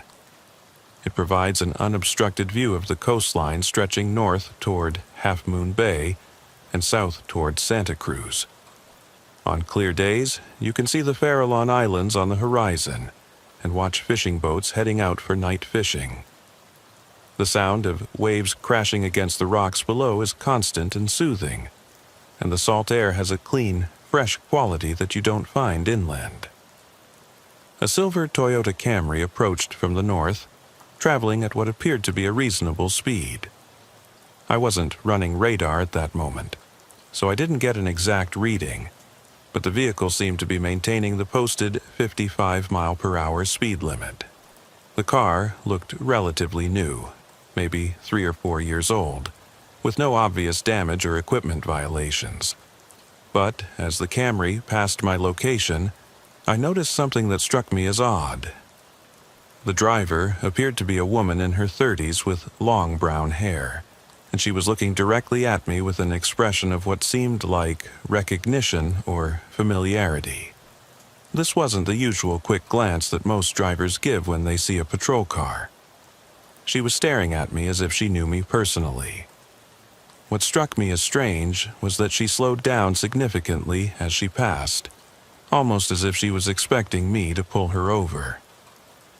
When I didn't activate my lights, she continued south, but I could see her watching me in her rearview mirror until she disappeared around a curve near the Pescadero Creek Bridge. This behavior wasn't necessarily alarming. Some drivers become nervous around police vehicles even when they're not doing anything wrong, but there was something about her expression, the way she had looked at me with what seemed like sadness or desperation, that stuck with me.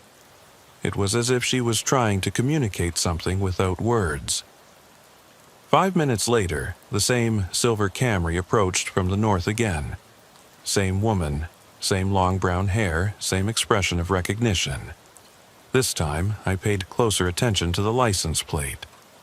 7XYZ419.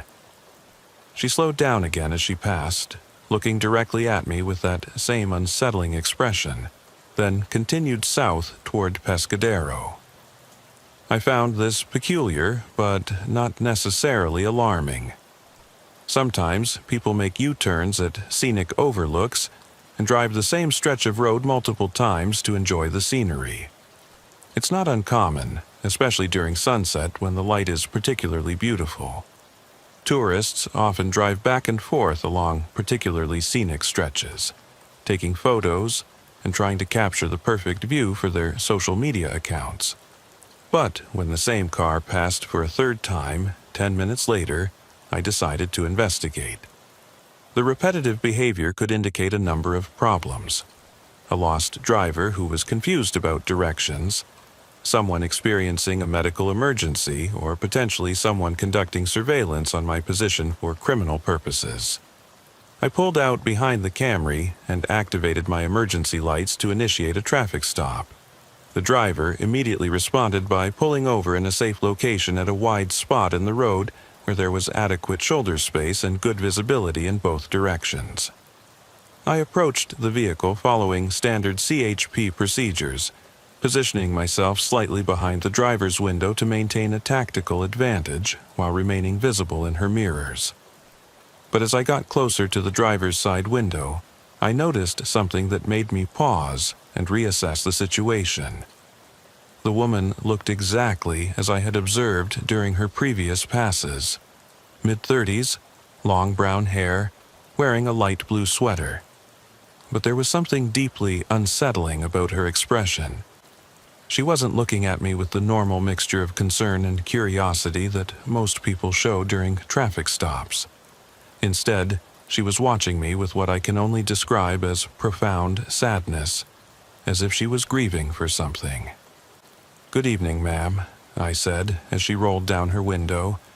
"The reason I stopped you is that I've observed your vehicle passing this same location multiple times in the past 20 minutes. Is everything all right?" She smiled, but it was the saddest smile I'd ever seen. The kind of smile someone gives when they're trying to be brave about terrible news. "Officer Stevens," she said, "I've been waiting for you to stop me." The fact that she knew my name immediately raised red flags. I wasn't wearing a visible name tag, and I hadn't introduced myself. My nameplate was attached to my uniform shirt, but it would have been difficult for her to read from her position in the driver's seat, especially in the fading daylight. "How do you know my name?" "We've met before," she said. "Several times, actually. You just don't remember yet." I kept my hand near my service weapon but tried to maintain a professional demeanor. There was nothing overtly threatening about her behavior, but the situation was clearly abnormal. The fact that she knew my name suggested either prior contact or some form of surveillance. "Ma'am, I'm going to need to see your driver's license and vehicle registration." She reached into her purse without any hesitation and handed me her documents. The driver's license identified her as Carol Williams, age 34, with an address in Daly City. The photo matched her appearance perfectly, and the license appeared to be legitimate with proper security features and no obvious signs of forgery. The vehicle registration showed the car was registered to Carol Williams at the same Daly City address, with current registration and insurance information. Everything appeared to be in order from a documentation standpoint, but the situation still felt wrong. "Miss Williams, what do you mean we've met before?" "Officer Stevens, what time does your shift end tonight?" I found this question odd and potentially concerning.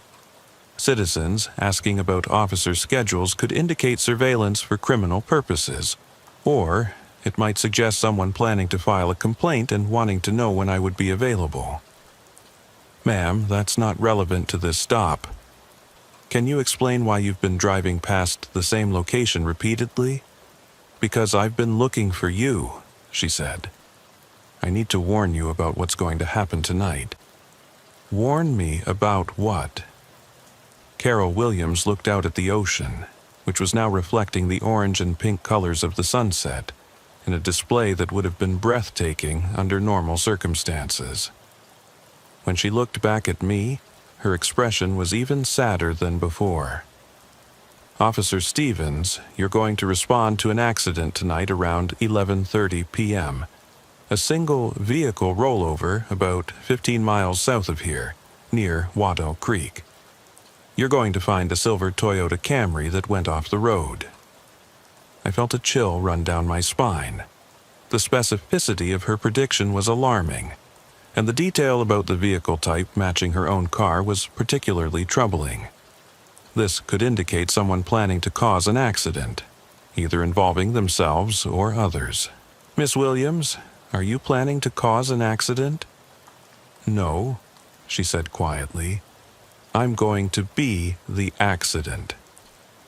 Before I could respond, she handed me a folded piece of paper. "Officer Stevens, I need you to keep this.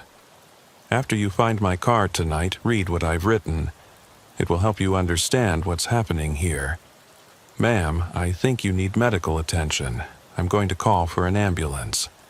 "That won't help," she said. "Officer Stevens, I died in that accident 3 years ago, on March 23rd, 2020. But somehow I keep reliving this day and you keep finding me." I stared at her. trying to process what she had just told me. She looked completely normal, not like someone experiencing a psychotic break or under the influence of drugs or alcohol. Her speech was clear and coherent. Her movements were coordinated, and she showed no obvious signs of mental illness or substance abuse. "Miss Williams, I think there's been some confusion. Today is March 23rd, 2023. I know what day it is," she said, "and I know this is the 47th time we've had this conversation." I was about to respond when my radio crackled with an emergency call. "All units, we have a reported vehicle over the side on Highway 1, approximately mile marker 73, single vehicle accident, requesting immediate response and rescue units." Mile marker 73 was about 15 miles south of my current location, near Wattle Creek, exactly where Carol Williams had said I would find her accident. I looked back at the driver's seat of the Camry, but it was empty. Carol Williams had vanished. The driver's license and registration I had been holding were gone. The folded piece of paper she had given me was the only evidence that our conversation had taken place. I ran back to my patrol car and attempted to radio dispatch for verification of the call and additional information about the accident. 7. Adam 32 to dispatch. I need verification on that accident location. What type of vehicle was reported? 7 Adam 32. Reporting party described a silver Toyota. Camry, single occupant, appears to have left the roadway and rolled down the embankment. Fire and rescue units are en route. My hands were shaking as I started my patrol car and began driving south toward the accident scene. I kept looking in my rearview mirror, expecting to see the silver Camry following me, but the road behind me was empty. During the 15-minute drive to the accident location, I tried to make sense of what had just happened.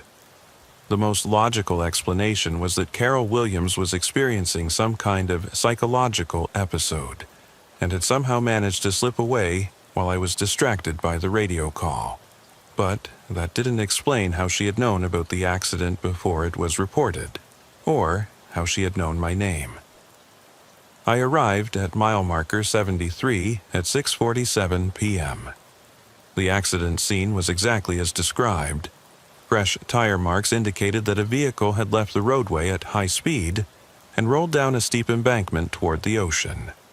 I could see a silver Toyota Camry about 200 feet down the slope, resting on its roof against a large boulder. Fire and rescue units were already on scene, working to establish safe access to the vehicle. The embankment was steep and unstable, with loose rocks and sandy soil that made the rescue operation extremely dangerous. The vehicle was positioned precariously, and any attempt to reach it would require specialized equipment and careful planning. I began directing traffic around the emergency vehicles and establishing a safety perimeter for the rescue operation. This involved setting up flares and traffic cones to warn approaching motorists and coordinating with other responding units to ensure proper scene management. Captain Robert Hayes from CAL FIRE approached me as I was setting up the traffic control pattern. Captain Hayes was a 20-year veteran of coastal rescue operations who had seen every type of accident imaginable along Highway 1. "Officer Stevens, we've got a problem with this accident." "What kind of problem?" "The vehicle's been here for a while. The paint damage and rust patterns suggest it's been exposed to salt air for months, maybe years. But the accident was just reported 20 minutes ago by a passing motorist." I looked down at the overturned Camry. From this distance, I could see that Captain Hayes was right. The vehicle showed extensive signs of long-term exposure to coastal weather. The silver paint was faded and pitted with salt corrosion. There were rust stains around the wheel wells and door frames, and marine growth was visible on the undercarriage. "Any sign of the driver?" "That's the other strange thing," Captain Hayes said. "We found a body in the driver's seat, but the coroner thinks she's been dead for quite some time. Decomposition is consistent with several years of exposure to the elements. I felt my stomach drop. Several years? The weird part is, we got calls from 3 different witnesses who saw this accident happen tonight. All of them described seeing a silver Camry go off the road around 6:30 p.m., but the physical evidence suggests this crash happened years ago. I pulled out the folded piece of paper Carol Williams had given me. With trembling hands, I unfolded it and read what she had written. Officer Stevens, by the time you read this, you will have found my car and my body. I died on March the 23rd, 2020, but something keeps pulling me back to this day, this road, this moment. I've tried to warn you 46 times before, but you never remember our previous conversations. Something is wrong with this stretch of Highway 1. Time doesn't work the way it should. The road remembers every death, every accident, every moment of tragedy, and it replays them over and over. Please be careful tonight. The road wants to keep you too. Don't let it take you like it took me. Carol Williams. Below her message, she had written what appeared to be a list of dates. March the 23rd, 2020, original accident. March the 23rd, 2021, first repeat with 12 conversations. March the 23rd, 2022, second year of repeats with 17 more conversations. March the 23rd, 2023, third year of repeats, conversations 30 through 47. At the bottom, she had added a note. Officer Stevens, each year more people join the loop. Be careful who you try to help tonight. Captain Hayes noticed me reading the paper. Officer Stevens, where did you get that? I started to explain about my encounter with Carol Williams, but as I spoke, I realized how impossible it sounded. According to the rescue team, the driver of the Camry had been dead for years, but I had just spoken with her 20 minutes earlier. Captain, I need to ask you something. Have you worked this exact same accident before? Captain Hayes paused, then looked down at the overturned vehicle with a puzzled expression. You know what's strange? This scene feels familiar, like I've been here before. The position of the vehicle, the damage pattern, even the way the light is hitting the wreckage. But according to our records, this is the first time we've responded to an accident at this location. The rescue operation continued for another 2 hours. The body recovered from the vehicle was indeed Carol Williams, and the coroner's preliminary assessment confirmed that she had been deceased for approximately 3 years. The vehicle registration matched the information I had been given during the traffic stop, but according to DMV records, Carol Williams had been reported deceased in March 2020. The official conclusion was that the original accident had somehow been missed for 3 years, and recent winter storms had made the wreckage visible from the roadway for the first time. The witnesses who reported seeing the accident tonight were assumed to have been mistaken about the timing, possibly confusing old memories with current observations. But I knew what I had experienced. I had spoken with Carol Williams. She had known my name, predicted the location of her own accident, and given me information about previous encounters that I couldn't remember. After the accident scene was cleared and the vehicle was towed away, I continued my patrol south toward Santa Cruz. The night was clear and traffic was light. I tried to put the incident out of my mind and focus on routine patrol duties, but I couldn't shake the feeling that something fundamental had changed. Around 9:30 p.m., I was parked at another scenic overlook near Bonnie Dune, a small community nestled in the redwood-covered hills above the coast. This location provided an excellent view of Highway 1 as it wound along the coastline, and it was a good position for monitoring traffic and conducting speed enforcement. I noticed headlights approaching from the north. As the vehicle got closer, I could see it was a red Ford Mustang, driving at what appeared to be a reasonable speed and showing no obvious violations. But as the Mustang passed my location, the driver looked directly at me with the same expression of recognition I had seen on Carol Williams' face. The driver appeared to be a man in his 40s with short gray hair, and he slowed down significantly as he passed, just as Carol had done. 5 minutes later, the same red Mustang approached from the north again. Same driver, same expression of recognition, same deceleration as he passed my position. When the Mustang passed for a third time, I activated my emergency lights and initiated a traffic stop. The driver pulled over immediately and was waiting with his hands visible on the steering wheel when I approached his vehicle. He was a man in his mid-40s with short gray hair and a neatly trimmed beard, wearing a dark jacket. "Good evening, sir," I said. "The reason I stopped you is that I've observed your vehicle passing this location multiple times. Is everything all right?" He smiled sadly. "Officer Stevens, I've been looking for you." Again, he knew my name without introduction. "How do you know who I am?" "We've met before," he said. "My name is Tom Rodriguez. I died on this highway on March 23, 2019. I felt the same chill I had experienced during my encounter with Carol Williams. "Sir, I'm going to need to see your license and registration." He handed me his documents without hesitation. The license identified him as Thomas Rodriguez, age 43, with an address in Watsonville. Like Carol Williams' license, it appeared to be legitimate. "Mr. Rodriguez, what do you mean you died on this highway?" "Single car accident around midnight, about 8 miles south of here. I was driving home from work when something caused me to lose control. The car went off a cliff and into the ocean. They never recovered my body." "Sir, you're sitting right here talking to me. You're obviously not dead." Tom Rodriguez looked out at the dark ocean, then back at me. "Officer Stevens, you're going to find my car tonight.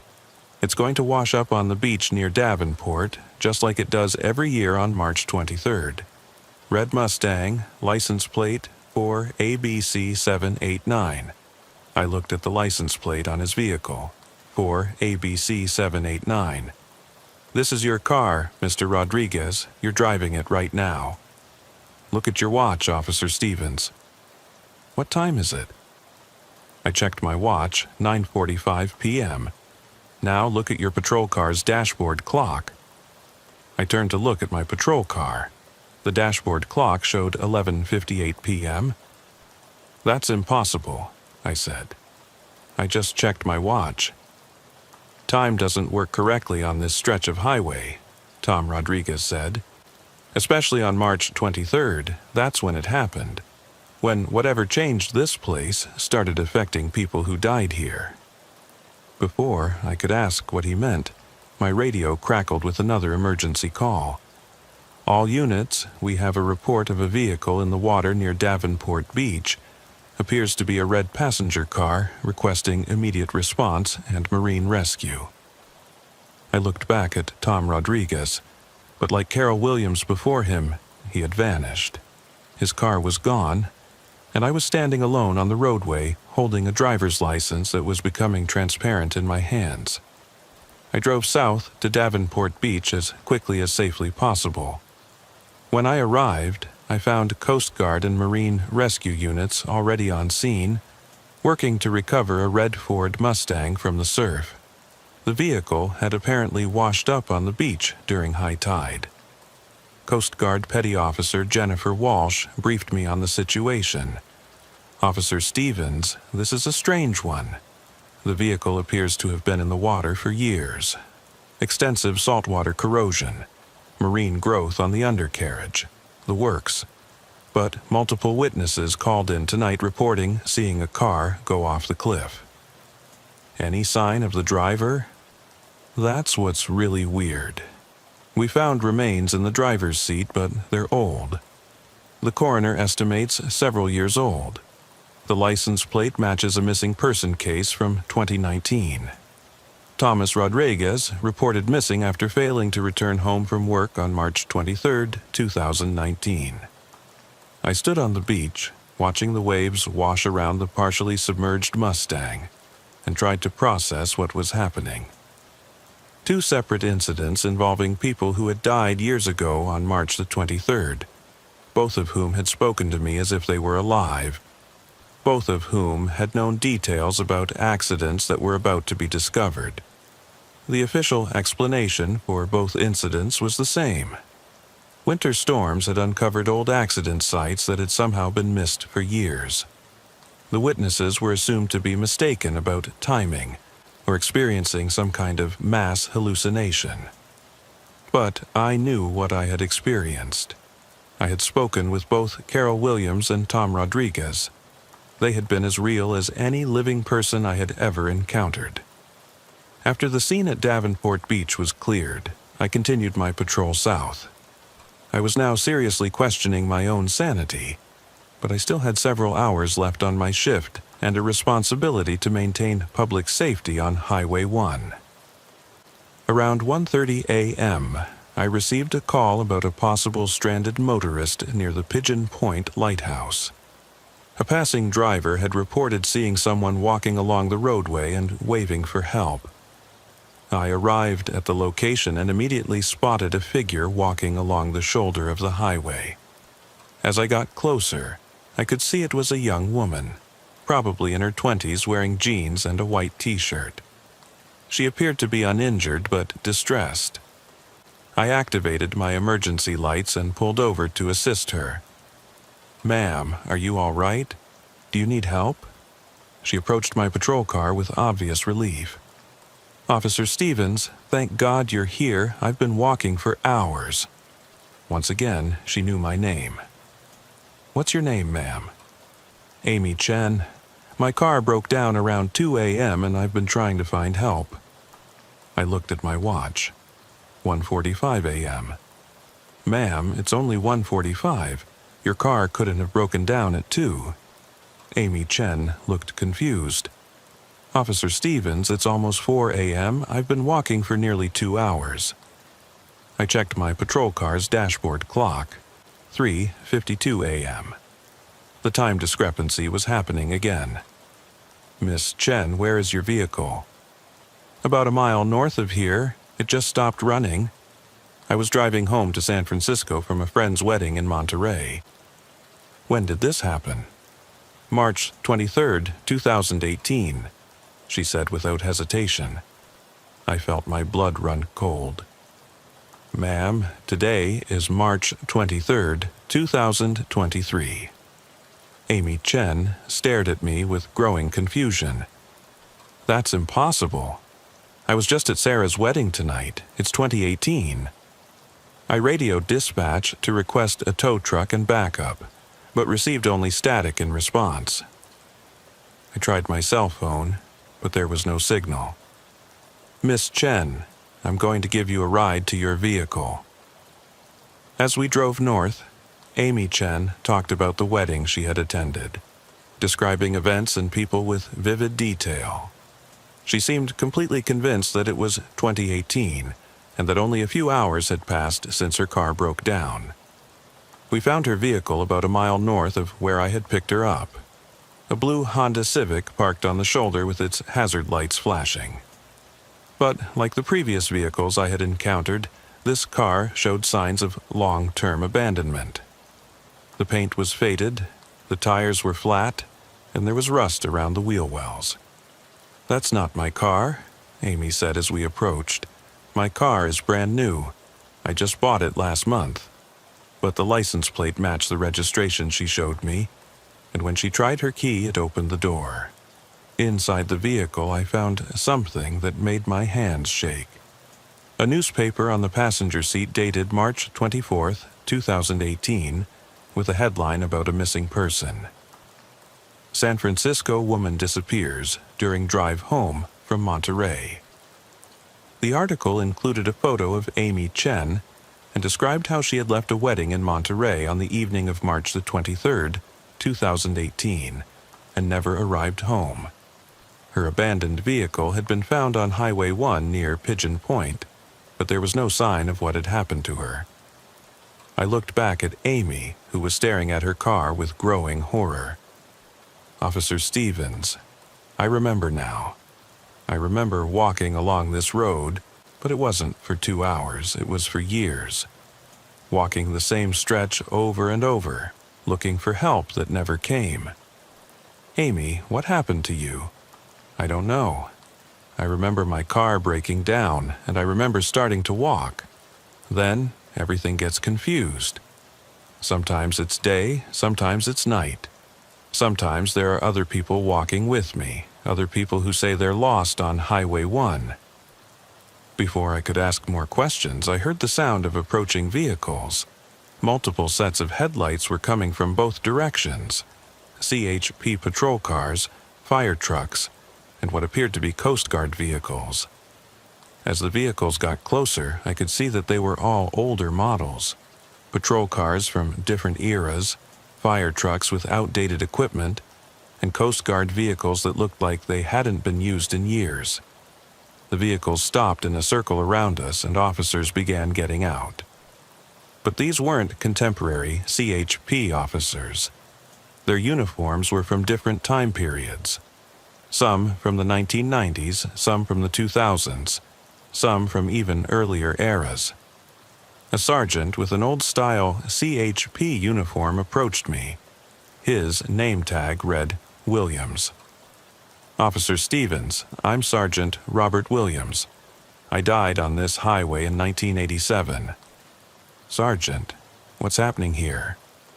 You're experiencing what happens to law enforcement officers who patrol this section of Highway 1 on March 23rd. The road collects us, especially those of us who try to help the people who are trapped here. I looked around at the other officers. There were at least a dozen of them, representing decades of CHP service. How long have you been here? Time doesn't work the same way it does in the normal world, Sergeant Williams said. Some of us have been here for decades, others just arrived. But we all ended up here the same way, by trying to help people on March 23rd. Another officer approached. A woman in a 1990s era uniform. Her name tag read Martinez. Officer Stevens, I'm Officer Linda Martinez. I've been trying to solve this for 15 years. Near as I can figure, something happened on this stretch of highway that created some kind of anomaly. People who die here on March 20th, 3rd, get trapped in a loop, reliving their last day over and over. But why March 23rd specifically? We think it started in 1963, Officer Martinez said. There was a massive accident that night. A tour bus went off the cliff near Devil's Slide, killing 23 people. Ever since then, March 23rd has been different on this highway. Amy Chen was listening to this conversation with growing agitation. Officer Stevens, I want to go home. I want to call my family. Amy, I said gently, according to that newspaper, you've been missing for 5 years. Your family thinks you're dead. She started crying. But I'm not dead, I'm right here. Sergeant Williams put a comforting hand on her shoulder. Amy, you're not dead, but you're not exactly alive either. None of us are. We exist in a state between life and death, trapped on this highway. Is there a way out? The officers looked at each other with expressions of uncertainty. We don't know, Officer Martinez said. Some people seem to fade away after a while, like they finally accept what happened and move on. Others stay trapped indefinitely. What about people who aren't supposed to be here? I asked. I'm not dead. I'm on active duty. That's what makes your situation dangerous, Sergeant Williams said. You're alive, but the highway is trying to trap you anyway. If you stay here much longer, you might not be able to leave. I looked at my watch, 2:15 a.m. Then I checked my patrol car's dashboard, 5:43 a.m. How do I get out? "We think you have to get off Highway 1 before sunrise," Officer Martinez said. "But not by driving north or south. The highway won't let you leave that way. You have to go inland, away from the coast." "What about everyone else? What about Amy and the others who are trapped?" "We don't know how to help them," Sergeant Williams said sadly. "We've been trying for decades, but the highway won't let them go." As he spoke, I noticed that the other officers were becoming less distinct, like images fading from an old photograph. Amy Chen was also becoming translucent. "Officer Stevens," Amy said, her voice becoming fainter. "Please don't forget about us. Please tell someone what happened here." One by one, the other officers and Amy began to disappear. Soon, I was standing alone on Highway 1 with only my patrol car and the abandoned Honda Civic. I immediately started driving inland, away from the coast. I took the first exit I could find that led away from Highway 1, driving east through winding back roads until I reached Highway 101. Only when I was on Highway 101 did I feel like I could breathe normally again. I checked my watch and my dashboard clock. They finally showed the same time, 3:22 a.m. I completed my shift on Highway 101, then drove directly to CHP headquarters in Half Moon Bay to file my report. But when I tried to document what had happened, I faced the same problem that officers in similar situations always face. How do you explain the impossible? I filed a routine patrol report mentioning the recovery of 2 abandoned vehicles and 1 missing person case, but I didn't include the details about my conversations with the dead or the time distortions. I knew that kind of information would result in a psychological evaluation and possible suspension. Over the following days, I researched the history of Highway 1 accidents on March 23rd. What I found was disturbing. There was indeed a pattern of unexplained disappearances, single car accidents, and abandoned vehicles on that date stretching back decades. The 1963 bus accident that Officer Martinez had mentioned was real. 23 people had died when a Greyhound bus went off the cliff near Devil's Slide during a spring storm. But there were other incidents too. Almost every year since 1963, there had been at least one unexplained disappearance or accident on Highway 1 on March 23rd. Most of these cases remained unsolved. Vehicles would be found abandoned, sometimes with evidence that the driver had simply vanished mid-journey. Bodies were rarely recovered, and when they were, they often showed signs of having been exposed to the elements for much longer than the timeline of their disappearance would suggest. I also found records of CHP officers who had experienced unusual incidents while patrolling Highway 1 on March 23rd. Most of these reports were buried in old files or classified as stress-related incidents, but the pattern was unmistakable. 3 months after my experience, I requested a transfer to inland patrol routes. I told my supervisors that I wanted to gain experience on different types of highways, which was accepted without question. But every year on March 23rd, I make a point of monitoring CHP radio traffic for Highway 1. And every year, there are reports of abandoned vehicles, missing persons, and officers experiencing equipment malfunctions along that stretch of a coastline. Last year, on March 23rd, 2024, I received a phone call at home from a young CHP officer named Kevin Walsh. He had gotten my number from another officer and said he needed to talk to someone about an experience he'd had on Highway 1. Officer Walsh described encountering multiple stranded motorists who claimed to have been trapped on the highway for years. He told me about time distortions, conversations with people who shouldn't exist, and vehicles that showed signs of long-term abandonment despite being involved in accidents that had just occurred. I listened to his story and told him what I had learned about Highway 1 on March 23rd. I advised him to request a transfer away from Coastal Patrol and to document everything he could remember about his experience.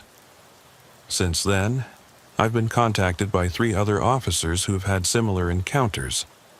We stay in touch and share information about what we've learned. None of us has found a way to help the people who are trapped on Highway 1, but we've all agreed to keep trying to understand the phenomenon. What I know for certain is that Highway 1 between Half Moon Bay and Santa Cruz is not a normal road. Something happened there in 1963 that changed the fundamental nature of that stretch of coastline. On March the 23rd of each year, the boundary between life and death becomes permeable, and people get caught in temporal loops that can last for decades. The official position of CHP is that these reports represent stress-related hallucinations, equipment malfunctions, or misinterpretation of normal events under difficult conditions. Officers who report unusual experiences on Highway 1 are typically given psychological evaluations and transferred to different assignments. But those of us who have experienced these phenomena know better. We know that there are people trapped on that highway, reliving their final day over and over, waiting for someone to find a way to help them cross over to whatever comes next. Every March 23rd, I think about Amy Chen, Carol Williams, Tom Rodriguez, and all the others who are still walking along Highway 1, looking for help that never seems to come. I think about the CHP officers who are trapped there too, still trying to serve and protect even in death. I've tried to research the original bus accident from 1963, hoping to find some clue about what might have caused the anomaly. But most of the records from that time have been lost or destroyed. What I do know is that the accident happened during a severe spring storm, and that several of the victims were never found despite extensive search efforts. There are local legends about that stretch of Highway 1 that date back to before the road was built. Native American tribes in the area spoke of certain places along the coast where the spirits of the dead would become trapped, unable to move on to the next world.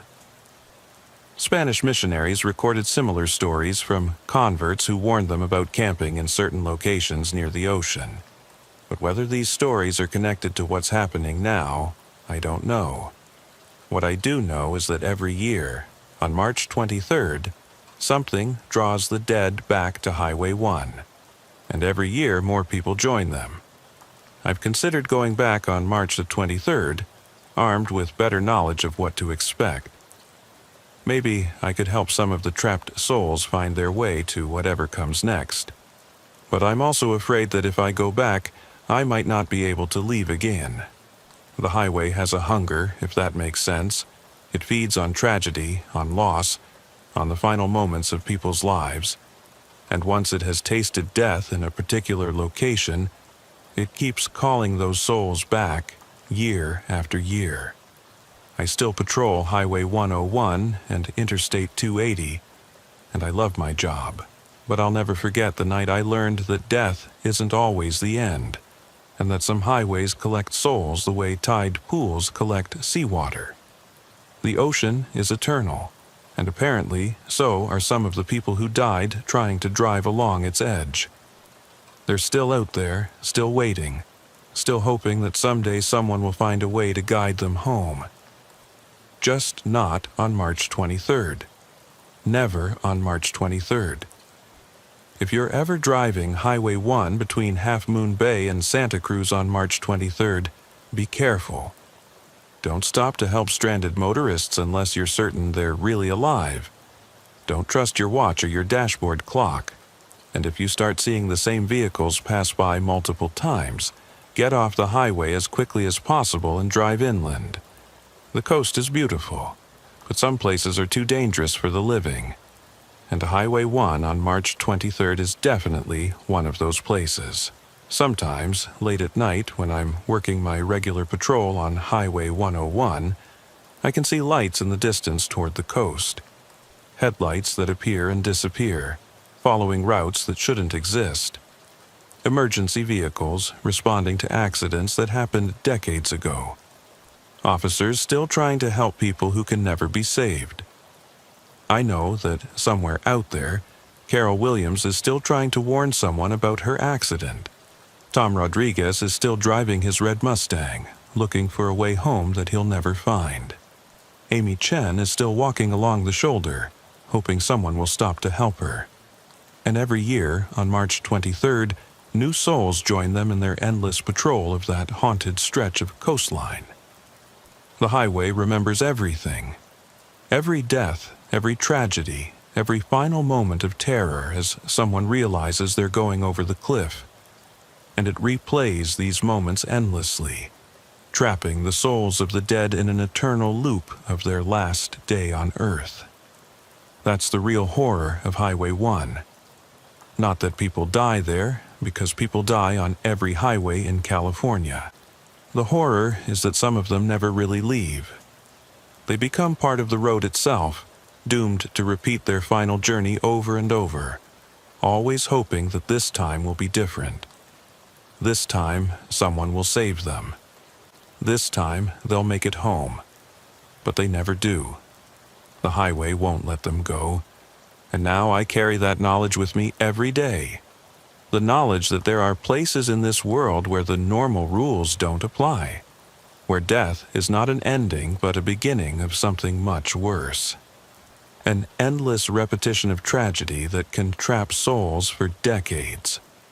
I've thought about retiring early, leaving California entirely, trying to put as much distance as possible between myself and Highway 1. But I know it wouldn't matter. Once you've seen what I've seen, once you've spoken with the dead, you carry that experience with you wherever you go. So I continue my work, patrolling the safer highways, helping living people with real problems that have real solutions.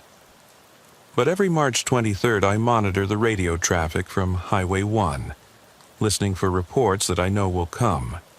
Abandoned vehicles, missing persons, officers experiencing equipment malfunctions.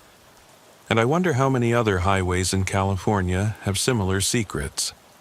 How many other stretches of road where tragedy has torn holes in the fabric of reality, creating pockets where the dead refuse to stay dead. I hope I never find out. Once was enough.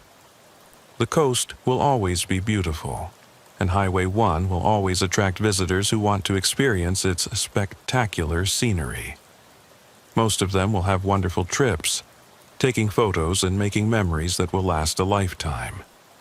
But some of them won't make it home. And their cars will join the growing collection of vehicles that appear and disappear along that haunted stretch of coastline, driven by souls who are forever lost between the world of the living and whatever comes after. The highway remembers everything, and it never forgets. My name is Officer Sarah Mitchell, badge number 2947, and I've been patrolling California's desert highways for 12 years. What happened to me on Interstate 15 between Barstow and the Nevada border during a series of incidents in August 2023 is something I'm still trying to understand, even 6 months later. Before I tell you this story, you need to understand something about desert patrol. It's not like working the coastal routes or the Central Valley. Out here in the Mojave, you're dealing with extreme isolation, brutal heat, and vast distances between any kind of civilization. The nearest backup can be an hour away on a good day, and cell phone coverage is spotty at best in many areas. I grew up in Barstow, so I've been familiar with desert conditions my whole life. My father, Robert Mitchell, worked for the Burlington Northern Santa Fe Railway for 32 years, maintaining the tracks that run parallel to Interstate 15 through the Mojave. He spent his career dealing with the challenges of keeping rail equipment functioning in extreme temperatures, and he taught me early that the desert doesn't forgive mistakes. My mother, Linda Mitchell, was a dispatcher for San Bernardino County Sheriff's Department for 28 years, coordinating emergency responses across thousands of square miles of desert terrain. She handled everything from search and rescue operations for lost hikers to coordinating multi-agency responses for major traffic accidents on remote highways. Growing up in a law enforcement family, I heard plenty of stories about the challenges of desert policing. Experienced deputies talking about cases that took days to resolve because of the distances involved, hikers found in impossible locations miles from any trail, and vehicles discovered abandoned in areas that should have been unreachable by conventional means. But my parents always emphasized the importance of sticking to facts and finding logical explanations for unusual events. The desert is strange enough without adding imagination to it, my father used to say. Heat, isolation, and dehydration can make people see and believe things that aren't there. After graduating from Cal State San Bernardino with a degree in criminal justice, I joined CHP in 2011, specifically to work desert patrol. I wanted to serve the communities scattered across the Mojave, help stranded motorists on some of California's most dangerous highways, and be part of the team that keeps traffic moving safely through one of the most challenging driving environments in the country. Desert patrol requires different skills than urban or suburban law enforcement. You need to understand how extreme temperatures affect both vehicles and human behavior. You need to be able to navigate vast areas with limited landmarks and unreliable GPS coverage. And you need to be prepared for emergencies that can become life-threatening very quickly due to the isolation and harsh conditions. Interstate 15 through the Mojave Desert is a critical transportation corridor connecting Southern California to Las Vegas and points east. It carries massive amounts of commercial truck traffic, weekend gamblers heading to Nevada casinos, tourists exploring Death Valley and other desert attractions, and military personnel traveling between bases throughout the Southwest. The highway crosses some of the most desolate terrain in North America, with stretches where there's nothing but sagebrush, sand, and rocky outcroppings for 50 miles in any direction. Summer temperatures regularly exceed 115 degrees, and winter storms can bring snow and ice to elevations above 3,000 feet. The challenges of desert patrol are unique and sometimes deadly. Temperatures hot enough to kill an unprepared motorist within hours. Vehicle breakdowns that would be minor inconveniences in urban areas, but can become life-threatening emergencies in the desert. And vast distances that make routine calls into major operations requiring multiple agencies and hours of coordination. Water is scarce. Shade is almost non-existent, and the nearest tow truck or repair service can be hundreds of miles away. During summer months, we carry extra water, emergency shelter, and cooling equipment in our patrol vehicles because a simple traffic stop can turn into a rescue operation if someone's vehicle breaks down. During my 12 years on desert patrol, I've responded to every type of emergency imaginable. Heat stroke victims found wandering deliriously along the highway, their vehicles abandoned miles behind them. Families stranded for days when their vehicle broke down in remote areas, surviving on fast food and warm soda until rescue arrived. Commercial truck drivers who pushed their rigs beyond safe limits and ended up jackknifed across multiple lanes of traffic. I've pulled bodies from vehicles that went off the road during sandstorms, coordinated search and rescue operations for hikers who got lost in Joshua Tree National Park, and worked accident scenes where extreme heat made it dangerous for first responders to work for more than 15 minutes at a time. I've also seen the desert's strange beauty. Sunrise over the Kelso Dunes, Joshua trees silhouetted against star-filled skies, and the way the mountains change color throughout the day from purple to red to gold. There's something almost spiritual about the vastness and silence of the Mojave. But that same isolation can be terrifying when things go wrong. The desert has moods. Some days it feels welcoming and peaceful, with perfect visibility and comfortable temperatures. Other days it feels hostile and dangerous, with sudden weather changes, equipment failures, and a sense that something is watching you from the empty spaces between the mountains. My shift on August 8, 2023, started like any other Tuesday evening. I reported for duty at 6 p.m. at the CHP office in Barstow, which serves as headquarters for Desert Patrol operations covering Interstate 15, Interstate 40, and various state routes throughout San Bernardino County. The office is located in a single-story building, constructed in the 1980s, designed to withstand extreme temperatures and occasional high winds. It's surrounded by desert landscaping and solar panels that help offset the massive air conditioning costs during summer months. The weather forecast that day called for clear skies and temperatures reaching 115 degrees, typical for August in the Mojave.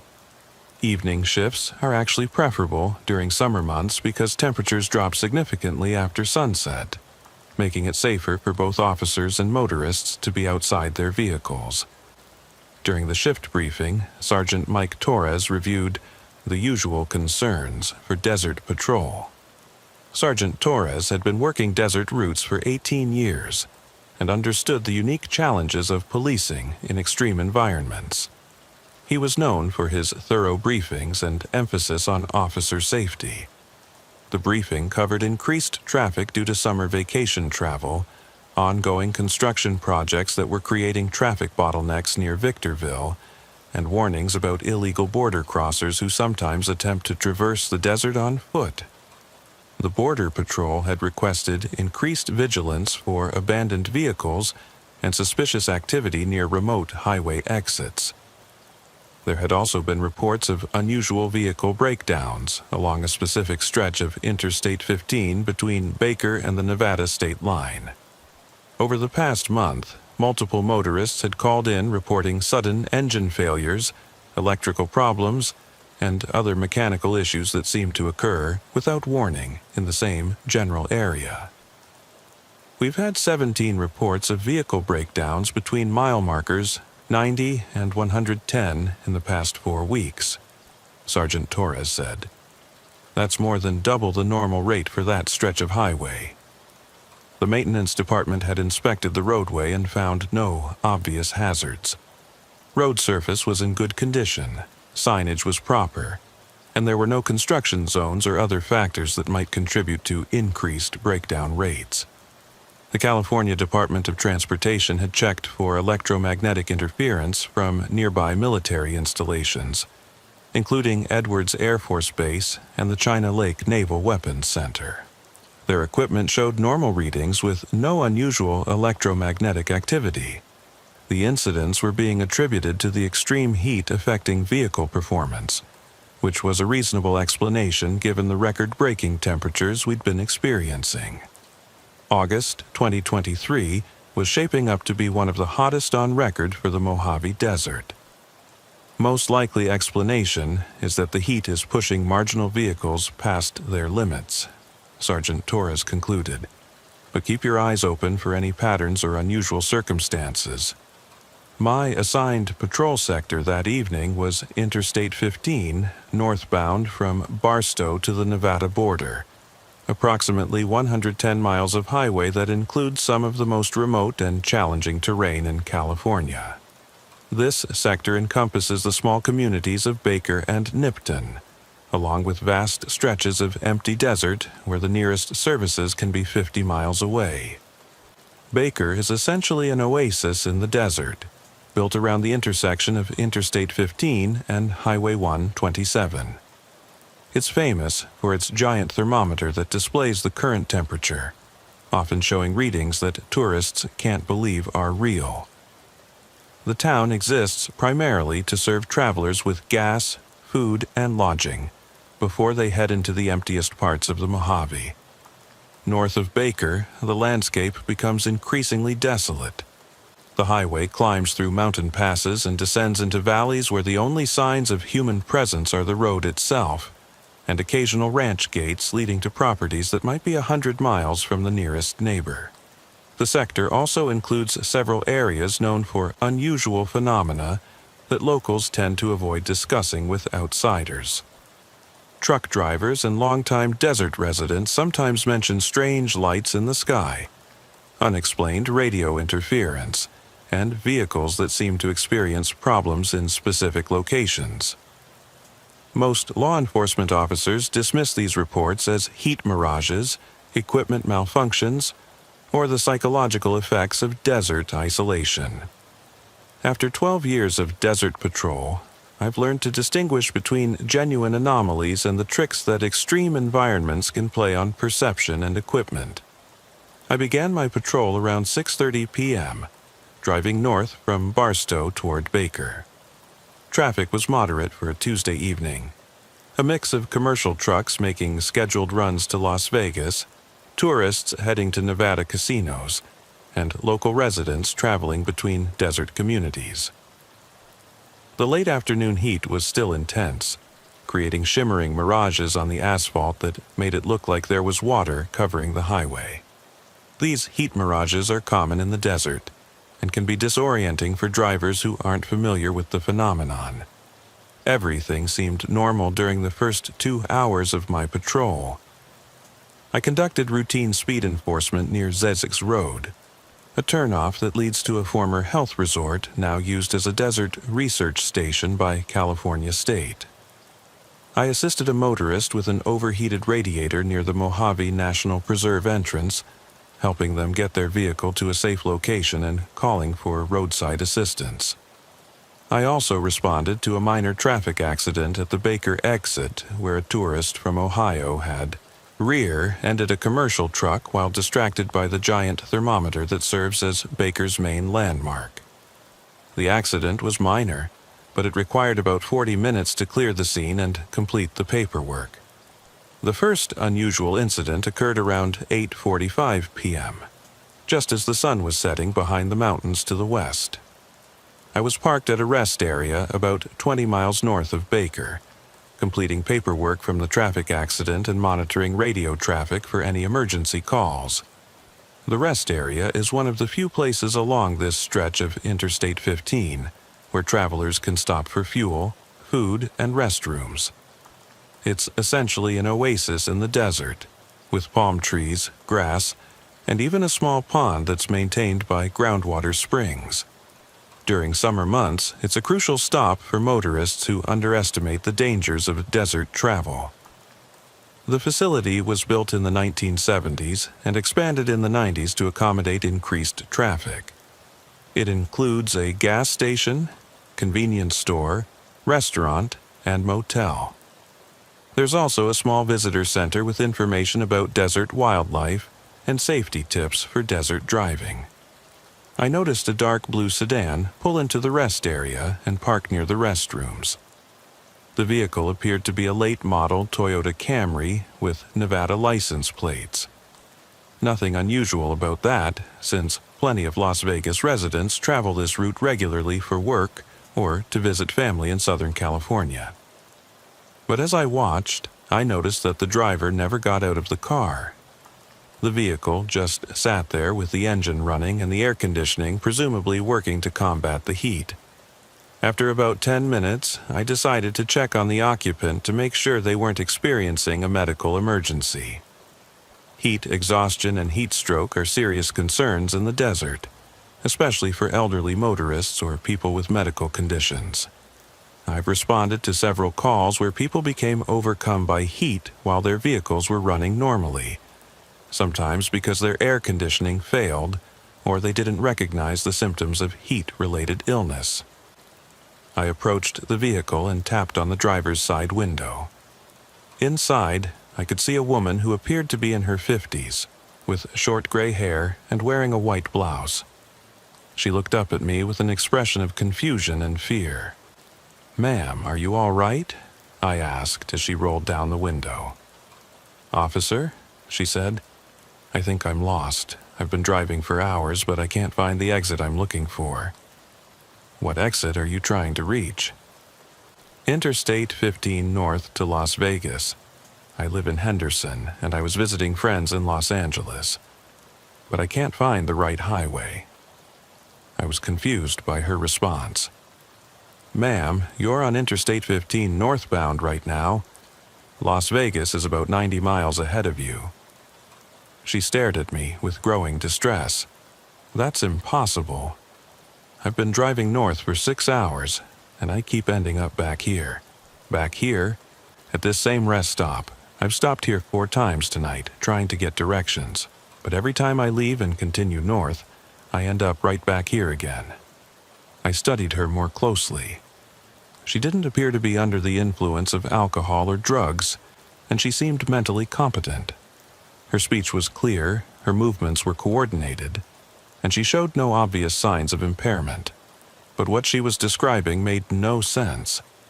Interstate 15 runs straight north from this point to Las Vegas with no loops or circular routes that would bring someone back to the same location. "Ma'am, may I see your driver's license?" She handed me her license, which identified her as Janet Walsh, age 54, with an address in Henderson, Nevada. The license appeared to be legitimate and was current, expiring in 2025. "Mrs. Walsh, when did you leave Los Angeles?" "Around 2 p.m. It should be a 4-hour drive to Las Vegas, but it's almost 9 p.m. and I'm still not there." I checked my watch. 8:50 p.m. If she had left Los Angeles at 2 p.m., she should have reached Las Vegas hours ago, assuming she took the most direct route via Interstate 10 to Interstate 15. "Mrs. Walsh, did you make any stops along the way?" "Just for gas in Barstow around 3:30. Then I got on Interstate 15 north, and I've been driving ever since. But I keep ending up here." I was beginning to suspect that Mrs. Walsh was experiencing some kind of medical issue that was affecting her perception or memory. Heat exhaustion can cause confusion and disorientation, and it's possible she had been driving in circles without realizing it due to impaired judgment. Dehydration and heat stress can also cause memory problems and confusion about time and location. I've seen cases where people became so disoriented by heat that they couldn't remember basic information like their destination or how long they had been driving. "Mrs. Walsh, I'm going to call for medical assistance. I think you might be experiencing heat-related illness." "I'm not sick," she said. "I've been drinking water and my car's air conditioning is working fine. Something is wrong with this highway. I've been driving the same stretch over and over, but I can't get past this point." Before I could respond, my radio crackled with a call. "All units, we have a report of a stranded motorist on Interstate 15, northbound, mile marker 105, requesting assistance." Mile marker 105 was about 15 miles north of my current location, near the Nevada border. I needed to respond to the call, but I was also concerned about Mrs. Walsh and her apparent confusion about her location. "Mrs. Walsh, I need to respond to an emergency call. I want you to follow me north to the next exit, and we'll get you to a medical facility where they can check you out." "I've already tried driving north," she said. "I'll just end up back here again." "Trust me, Mrs. Walsh, I'll make sure you get where you need to go." I got back in my patrol car and waited for her to pull out of the parking space. She followed me as we merged onto Interstate 15 northbound. I kept her vehicle in sight in my rearview mirror as we drove toward mile marker 105. The highway in this area runs straight for miles with gentle curves around low hills. Visibility is excellent except during dust storms or rare fog events. There are no confusing intersections or exits that might cause someone to become disoriented. But about 10 miles north of the rest area, I noticed something strange. Mrs. Walsh's car was no longer behind me. I looked in my mirrors and could see no sign of her vehicle anywhere on the highway. I immediately slowed down and checked my mirrors again. The highway behind me was empty except for a distant commercial truck that was at least 2 miles back. Mrs. Walsh's blue Toyota Camry had simply vanished. I radioed dispatch immediately. 7, Adam 42 to dispatch. I need assistance locating a Nevada-licensed Toyota Camry that was following my unit northbound on Interstate 15. Vehicle appears to have disappeared from the roadway. 7, Adam 42. Can you describe the circumstances?" I explained the situation with Mrs. Walsh and her claims about driving in circles, as well as the sudden disappearance of her vehicle from behind my patrol car. Dispatch confirmed that there had been no reports of accidents or breakdowns in the area, and no other units had observed the vehicle I described. 7 Adam 42. Are you certain the vehicle was following you? Could it have taken an exit or turned around without you noticing? Dispatch. There are no exits between the rest area and my current location. I had clear visual contact with the vehicle until it disappeared. I continued north to respond to the stranded motorist call, but I couldn't stop thinking about Mrs. Walsh. How does a car just disappear from a straight stretch of highway with excellent visibility? I arrived at mile marker 105 and found a California Highway Patrol tow truck already on scene with a disabled semi-truck. The truck driver, a man named Carlos Rivera, had experienced a complete electrical failure that left his rig stranded in the right lane. Carlos was the experienced driver who had been hauling freight between Los Angeles and Las Vegas for 15 years. He knew this route better than most people know the streets in their own neighborhoods. "Officer Mitchell," Carlos said as I approached, "I think there's something wrong with this stretch of highway. This is the third electrical failure I've had here in the past month." "Third time? Same exact location, same type of failure. All my electrical systems just shut down for no reason. No warning lights, no gradual failure, just complete electrical death." I helped coordinate the tow truck operation and got Carlos's truck moved to a safe location off the highway. But his comments about repeated electrical failures in the same area reminded me of the briefing reports about unusual vehicle breakdowns. "Carlos, have you reported these previous failures to CHP or DOT?" "Sure have, but they can't find anything wrong with the truck or the highway. My mechanic has been over this rig 3 times, and it runs fine everywhere else." After the tow truck left with Carlos's semi, I decided to drive back south to the rest area where I had encountered Mrs. Walsh. I wanted to see if her vehicle had somehow returned there, or if there were any clues about what had happened to her. The drive back to the rest area took about 20 minutes. As I pulled into the parking lot, I immediately saw the dark blue Toyota Camry parked in the exact same spot where I had first encountered it.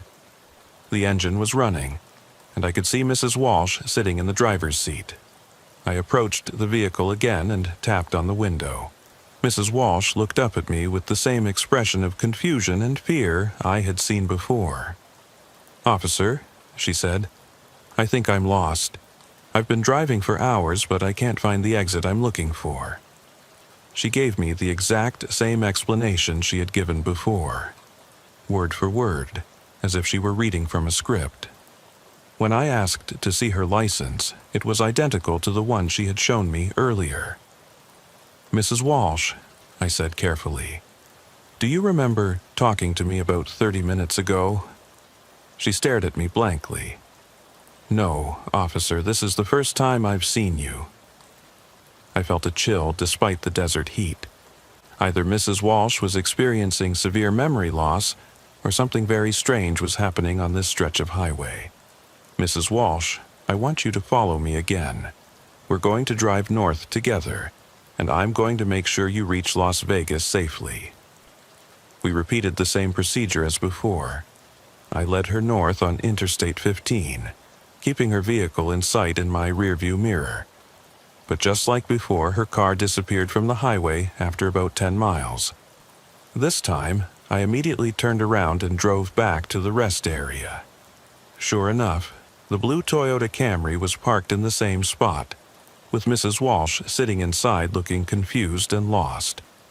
I was now convinced that something was seriously wrong, but I wasn't sure if the problem was medical, mechanical, or something else entirely.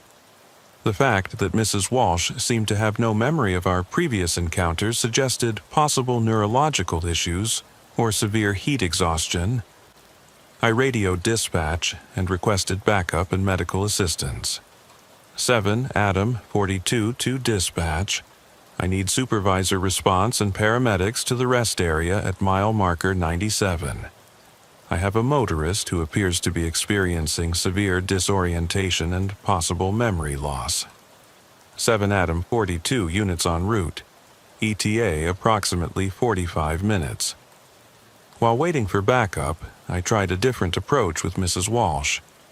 Instead of having her follow me, I asked her to describe exactly what happened when she tried to drive north. "I get on the highway and drive toward Las Vegas," she said. "The road is straight and easy to follow, but after about 20 or 30 minutes, I find myself back here. I don't remember turning around or exiting the highway. I just end up back at this rest stop. Do you remember anything specific about the drive? Any landmarks or signs you see? There's a sign for something called Zazek's Road, and then there's a long straight stretch through the desert. After that, everything gets fuzzy. Next thing I know, I'm pulling into this parking lot again." I knew the stretch of highway she was describing. It was the same route I'd been driving all evening, and there was nothing unusual about it. Just a straight, well-maintained section of Interstate 15 through typical Mojave Desert terrain. "Mrs. Walsh, have you been feeling ill? Any nausea, dizziness, or confusion before this started?" I felt fine when I left Los Angeles. Maybe a little tired, but nothing unusual. I've made this drive dozens of times without any problems. Sergeant Torres arrived about 40 minutes later, followed by paramedics from San Bernardino County Fire Department. I briefed them on the situation with Mrs. Walsh and the repeated disappearances of her vehicle. The paramedics examined Mrs. Walsh thoroughly and found no signs of heat exhaustion, dehydration, or other medical issues. Her vital signs were normal. Her blood pressure was within acceptable ranges, and she appeared to be mentally competent. Her temperature was normal, pupils were responsive, and she showed no signs of confusion except regarding her location and the time she had been driving. Blood oxygen levels were good, and she had no symptoms of heat-related illness. "Mrs. Walsh," Sergeant Torres said, "we're going to have one of our officers escort you all the way to Las Vegas. We'll make sure you get home safely." "That won't work," she said. "I've already tried following a police car. I just end up back here." Sergeant Torres looked at me with a puzzled expression. I explained about my 2 previous attempts to escort Mrs. Walsh north, and how her vehicle had disappeared from the highway both times. "Officer Mitchell, are you certain the vehicle disappeared? Could it have taken an exit or turned around without you noticing?" "Sergeant, there are no exits between the rest area and where the vehicle disappeared. It's a straight stretch of highway with excellent visibility. The car was there one moment and gone the next." Sergeant Torres decided to try the escort procedure himself. He had Mrs. Walsh follow his patrol car while I followed behind her. We drove north on Interstate 15, maintaining visual contact with all 3 vehicles. I was in constant radio contact with Sergeant Torres, describing everything I observed. Mrs. Walsh's blue Toyota Camry was clearly visible between our 2 patrol cars, maintaining a steady speed and staying in the proper lane. But just like before, Mrs. Walsh's car vanished after about 10 miles. One moment it was between Sergeant Torres and me, the next moment it was gone. We both immediately stopped and searched the area, but found no trace of the vehicle or any explanation for its disappearance. There were no side roads, no places where a vehicle could leave the highway, and no evidence of an accident. The car had simply ceased to exist as far as our perception was concerned. We drove back to the rest area and once again found Mrs. Walsh parked in the same spot, with no memory of the escort attempt. "This is impossible," Sergeant Torres said. "Cars don't just disappear from highways." We tried the procedure one more time, this time with both patrol cars maintaining constant radio contact and describing everything we observed. The result was identical. Mrs. Walsh's vehicle vanished from the highway after about 10 miles, and we found her back at the rest area with no memory of the attempt. 7 Adam 42 and 7 Adam 21 to dispatch. Sergeant Torres radioed. We need additional supervisor response and possibly psychological evaluation for a motorist who appears to be experiencing severe disorientation. By now, it was after midnight, and we had been dealing with this situation for over 3 hours. Sergeant Torres made the decision to have Mrs. Walsh's vehicle towed to a garage in Baker for mechanical inspection. Mrs. Walsh, he said, we think there might be a problem with your car that's causing these incidents. We're going to have it checked by a mechanic, and we'll arrange for you to stay at a motel tonight. Can I call my family? She asked. They'll be worried when I don't come home. I offered to contact her family in Henderson and explain that she was safe, but would be delayed. But when I called the number she provided, I got a recording saying the number was no longer in service. I asked Mrs. Walsh for an alternate number, but she insisted that was the only contact information she had. A check of Henderson City records showed no Janet Walsh at the address listed on her driver's license. Sergeant Torres and I exchanged concerned looks. Either Mrs. Walsh was providing false information, or there was something wrong with our ability to verify her identity. The tow truck arrived around 1 a.m. and loaded Mrs. Walsh's Toyota Camry. I drove her to the Desert Inn Motel in Baker and helped her check in for the night. She seemed relieved to be off the highway, but still confused about what had been happening. Officer Mitchell, she said as I was leaving, I know this sounds crazy, but I don't think that highway wants me to leave. What do you mean? I've been driving the same roads for 40 years, and I've never experienced anything like this. It's like something is keeping me trapped on that stretch of Interstate 15. I told her to get some rest and that we would have answers for her in the morning. But as I drove back to my patrol sector, I couldn't shake the feeling that Mrs. Walsh might be right about something keeping her trapped. I spent the rest of my shift driving the same stretch of highway where Mrs. Walsh had disappeared multiple times. I was looking for any clues about what might cause a vehicle to vanish, but everything appeared normal. The road surface was in good condition with proper striping and signage. There were no unusual electromagnetic readings on my equipment, and visibility was excellent under the clear desert sky. Radio communications were normal, and my GPS showed accurate location data. Around 4 a.m., I received another call about a stranded motorist near mile marker 105, the same location where I had found Carlos Rivera's disabled truck earlier in the evening. When I arrived, I found a white pickup truck stopped on the shoulder with its hazard lights flashing. The driver was standing outside the vehicle, looking frustrated and confused. "Officer," he said as I approached, "my truck just died. All the electrical systems shut down at once." The driver was Mark Stevens, a construction worker from Las Vegas who was returning home from a job in Los Angeles. His description of the electrical failure was identical to what Carlos Rivera had experienced. "Mr. Stevens, has this happened before?" "Actually, yes. Same stretch of highway, same type of failure. This is the third time in 2 months."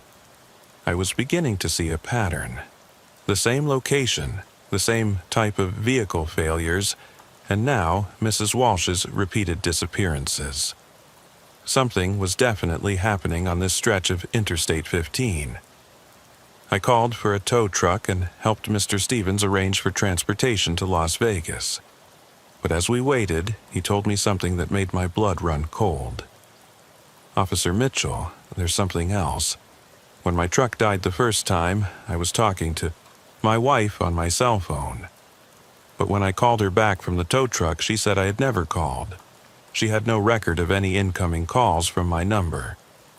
"What do you mean?" "It's like the phone call never happened.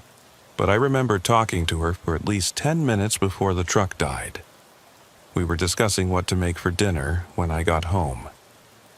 I thought about Mrs. Walsh and her claims that she'd been driving in circles.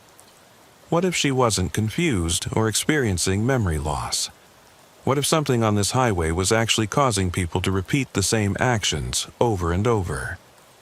After Mr. Stevens was safely on his way to Las Vegas, I spent the rest of my shift researching reports of unusual incidents on Interstate 15.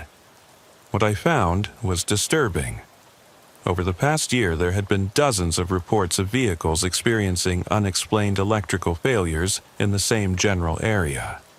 Multiple reports of motorists who claimed to have driven the same stretch of highway repeatedly without making progress. And several cases of people who seemed to disappear from the highway entirely, only to be found later with no memory of what had happened. Most of these reports had been dismissed as heat-related hallucinations, equipment malfunctions, or driver error. But the pattern was too consistent to ignore. I also found historical records dating back to the 1950s, when Interstate 15 was first constructed through this area.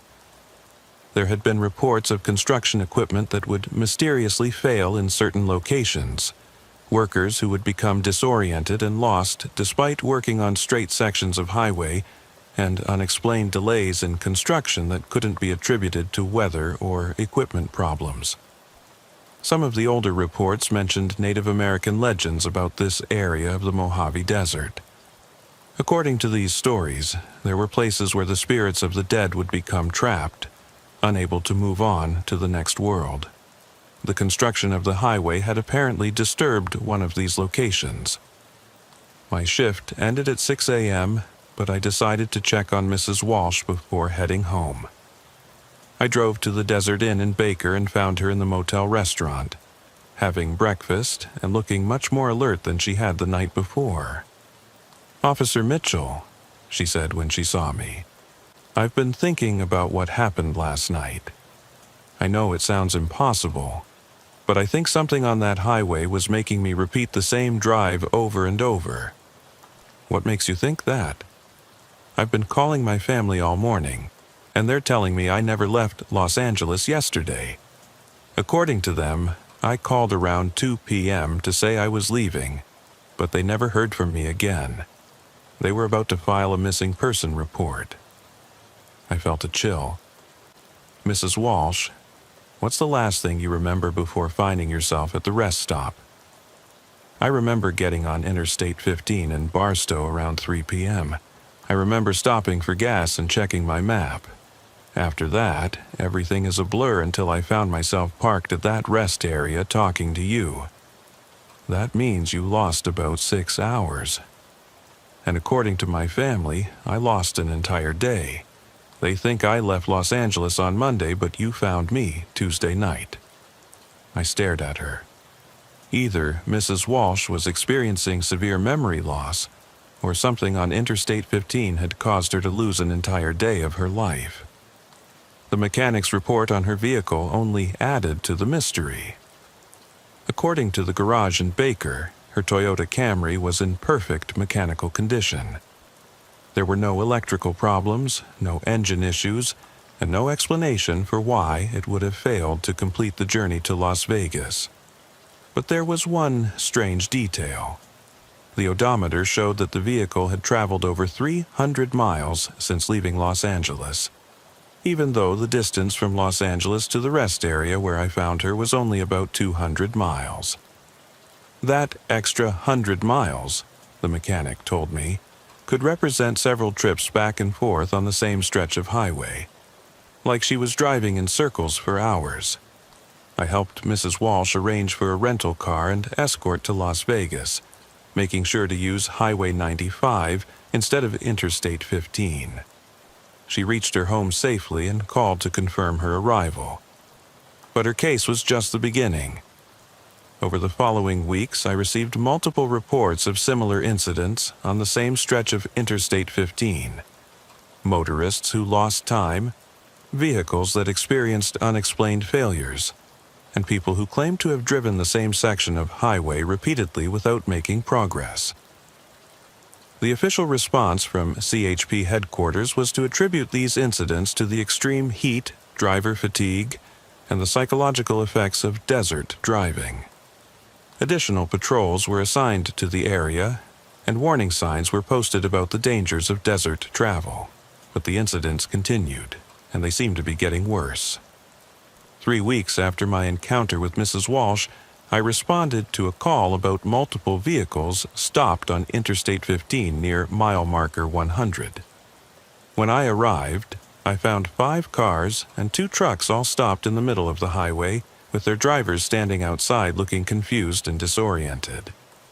"Officer," one of the drivers said, "we've all been driving in circles for hours. Every time we try to continue north, we end up back in the same location." All 7 drivers had similar stories. They had been traveling from Southern California to Las Vegas when they became trapped in what they described as a loop. They would drive north for 20 or 30 minutes, then somehow find themselves back at the same point on the highway. The drivers included a family from Phoenix returning from Disneyland, a couple from San Diego heading to a wedding in Las Vegas, a truck driver hauling electronics from Los Angeles to Denver, and several other travelers with no connection to each other. I called for backup and medical assistance, but the paramedics found no signs of heat exhaustion or other medical issues.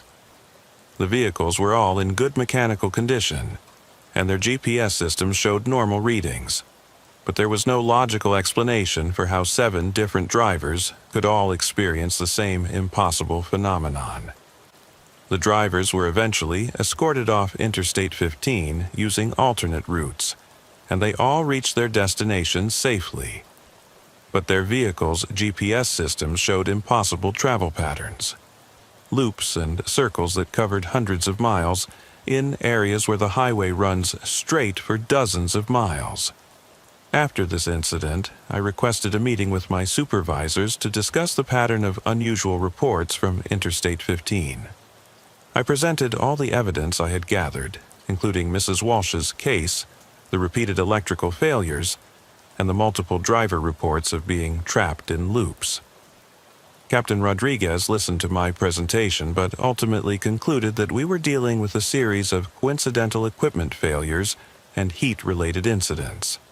He ordered additional water and shade stations along the highway, increased patrols during peak heat hours, and better training for officers on recognizing heat exhaustion. "Officer Mitchell, I understand your concern, but we need to stick to logical explanations. The desert is a harsh environment that can affect both people and equipment in unexpected ways." But I knew it was more than that. Something was happening on Interstate 15 that couldn't be explained by conventional means. 2 months later, I had my own experience with the phenomenon. I was patrolling the same stretch of a highway on a cool October evening when I received a call about a disabled vehicle near mile marker 105. The same location where I had found multiple stranded motorists over the past few months. When I arrived, I found a woman named Lisa Martinez standing next to her broken-down Honda Accord. She was a nurse from Los Angeles who had been driving to Las Vegas for a wedding. "Officer," she said, "my car just stopped running." All the dashboard lights went out, and the engine died. Lisa was a 32-year-old emergency room nurse at Cedars-Sinai Medical Center. She had been making the drive between Los Angeles and Las Vegas regularly for 3 years to visit her fiancé, who worked as a dealer at one of the casinos. I helped her call for a tow truck and offered to give her a ride to the nearest gas station in Baker. But as we drove south toward Baker, I noticed something strange. The mile markers were going backward. We had started at mile marker 105 and were driving south, but the mile markers were showing increasing numbers instead of decreasing ones. This was impossible. Mile markers on Interstate 15 are numbered sequentially from south to north. Driving south from mile marker 105 should take us past markers 104, 103, and so on. "Officer Mitchell, Lisa said from the passenger seat. "How long have we been driving?" I checked my watch. "About 15 minutes. That's impossible. Look at your dashboard clock." I looked at the clock display in my patrol car. It showed that 3 hours and 27 minutes had passed since we started driving. "That can't be right," I said. "My watch shows 15 minutes." But as I spoke, I realized that the sun had moved significantly across the sky. When we started driving, it had been late afternoon with the sun high in the western sky. Now it appeared to be evening, with the sun much lower on the horizon. I stopped the patrol car and tried to radio dispatch, but got only static in response. I checked my GPS unit, and it showed that we were traveling in a large circle, even though we had been driving straight south on Interstate 15. "Officer Mitchell," Lisa said, "I think we're trapped in the same thing that happened to me before."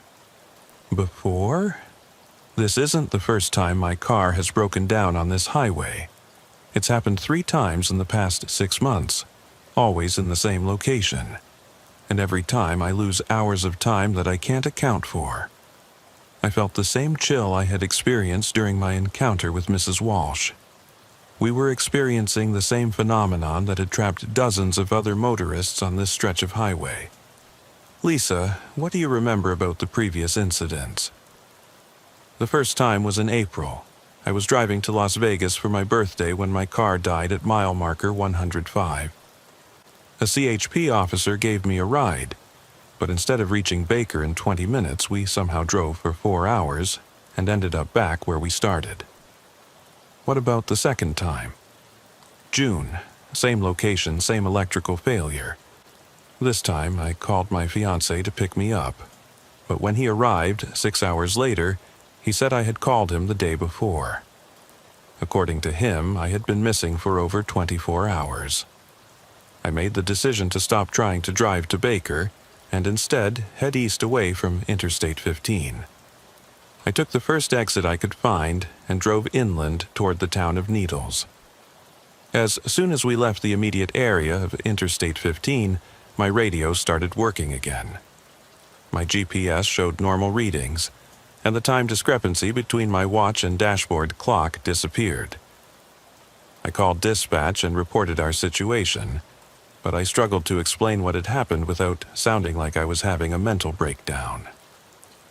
7 Adam 42 to dispatch. I need backup and supervisor response to my location. I've experienced equipment malfunctions and possible time distortion while responding to a disabled vehicle call. 7 Adam 42, can you clarify the nature of the equipment malfunctions? Dispatch, my GPS showed impossible readings, dashboard clock showed incorrect time, and radio communications were down. I'm currently east of Interstate 15 near Needles, and all systems are now functioning normally. Lisa and I reached Needles safely, and she was able to arrange for her vehicle to be towed to a repair shop. Like all the previous cases, the mechanic found nothing wrong with her car. It started normally and ran perfectly, but her experience matched the pattern I had been documenting for months. The same location, the same type of failures, and the same time distortions that defied logical explanation. "Officer Mitchell," Lisa said as we waited for her ride to arrive, "I've been researching this phenomenon online. There are forums where people discuss similar experiences on highways across the country." "What kind of experiences?" "Time loops, vehicles that vanish and reappear, electrical failures in specific locations. Some people call them highway anomalies or temporal distortions." She showed me several websites on her phone that contained reports from motorists who claimed to have experienced impossible events on various highways. Most of the reports were dismissed as hoaxes or hallucinations, but some contained details that were eerily similar to what we had been experiencing on Interstate 15. After this incident, I requested a transfer to a different patrol sector. I told my supervisors that I wanted experience on different types of highways, but The real reason was that I no longer felt safe patrolling that stretch of Interstate 15. My transfer was approved, and I now patrol Interstate 40 through the eastern Mojave Desert. But I continue to monitor radio traffic from Interstate 15, and the reports of unusual incidents continue. Every few weeks, there's another call about vehicles experiencing unexplained failures near mile marker 105. Motorists who claim to have driven in circles for hours. People who lose time and have no memory of how they ended up in certain locations. The official explanation remains the same: heat-related incidents, equipment malfunctions, and driver error. But those of us who have experienced these phenomena know better. There's something on that stretch of Interstate 15 that doesn't follow normal rules. Something that can trap vehicles and their occupants in temporal loops, cause unexplained mechanical failures, and make people lose hours or even days of their lives. I've researched the history of the area extensively, looking for clues about what might have caused this phenomenon. What I've found suggests that the construction of Interstate 15 may have disturbed something that should have been left alone. The highway was built through an area that Native American tribes considered sacred and dangerous. According to their oral histories, it was a place where the spirits of the dead would become trapped, unable to move on to the next world. The Chemehuevi and Mojave tribes both have legends about this area. They describe it as a place where time moves differently, where the living and the dead exist in the same space, and where travelers can become lost between worlds. When construction crews blasted through rock formations and graded the desert floor in the 1950s, they may have damaged whatever natural barriers kept these spiritual forces contained. The result is a stretch of highway where the normal laws of time and space don't always apply. But whether this explanation has any basis in reality, I can't say. What I know for certain is that Interstate 15 between mile markers 90 and 110 is not a normal highway. Since my transfer, I've been contacted by several other CHP officers who have had similar experiences on that stretch of highway. We've formed an informal support group, meeting monthly to discuss cases and share information. Officer Karen Webb worked Coastal Patrol before transferring to Desert Routes in 2022. She reported multiple incidents of vehicles that would appear and disappear without explanation, always in the same general area. I've been a cop for 18 years, she told me, and I've never seen anything like what happens on that highway. Cars that vanish from your sight while you're looking directly at them. Motorists who claim to have been driving for days, but only remember starting their trip. Officer Tom Bradley has been with CHP for 25 years and has worked every type of patrol assignment in California. He was initially skeptical of reports about anomalies on Interstate 15 until he experienced them himself. I was escorting a disabled vehicle to Baker when both our cars just disappeared from the highway, he said. One minute we were driving south, the next minute we were sitting in the parking lot of a gas station with no memory of how we got there. What's most disturbing is that the incidents seem to be increasing in frequency and severity. In 2023, we documented over 100 reports of unusual events on that stretch of a highway. In 2024, the number has already exceeded 150. The CHP has quietly assigned additional resources to the area, but the official position remains that these are isolated incidents caused by environmental factors and human error. However, I've learned that there are ongoing studies being conducted by various government agencies. The Department of Transportation has installed specialized monitoring equipment along the highway. The National Weather Service has placed additional atmospheric sensors in the area, and there are persistent rumors about military involvement in investigating the phenomena. What I can tell you is that if you're ever traveling Interstate 15 between Barstow and Las Vegas, be careful. Don't stop unless absolutely necessary. Keep your fuel tank full and your cell phone charged. And if you start experiencing mechanical problems or time distortions, get off the highway as quickly as possible and seek help. The desert is beautiful but dangerous, and some places are too hazardous for the living. Interstate 15. Between mile markers 90 and 110 is definitely one of those places. I still love my job as a CHP officer, and I'm proud to serve the communities of the Mojave Desert. But I'll never forget the months I spent patrolling that haunted stretch of highway and the people who are still trapped there. Because they are still there. Every few weeks, someone reports seeing the same vehicles driving in circles on Interstate 15. The same drivers who have been missing for months or years, trapped in temporal loops that they can't escape. Janet Walsh, Lisa Martinez, Carlos Rivera, Mark Stevens, and dozens of others. Still driving the same stretch of a highway, still looking for a way home that they'll never find. Caught forever in the space between destinations, in a part of the desert where time moves in circles instead of straight lines. The highway remembers everyone who has ever been trapped there, and it's always hungry for more. Last month, I received a call from a colleague who still patrols Interstate 15. Officer Jennifer Chen has been working that sector for 2 years and has become the unofficial expert on anomalous incidents. "Mitchell, we've got a new development," she said. "The phenomena are spreading. We're now getting reports of similar incidents on Highway 127 north of Baker and on Interstate 40 east of Barstow." This news was deeply troubling. If whatever was causing the anomalies on Interstate 15 was spreading to other highways, it could potentially affect thousands of additional motorists. Any theories on why it's spreading? The geologists think it might be related to underground water systems. This whole area sits on top of ancient lake beds and underground rivers. If something is affecting the geological structure, it could be expanding along these underground water channels.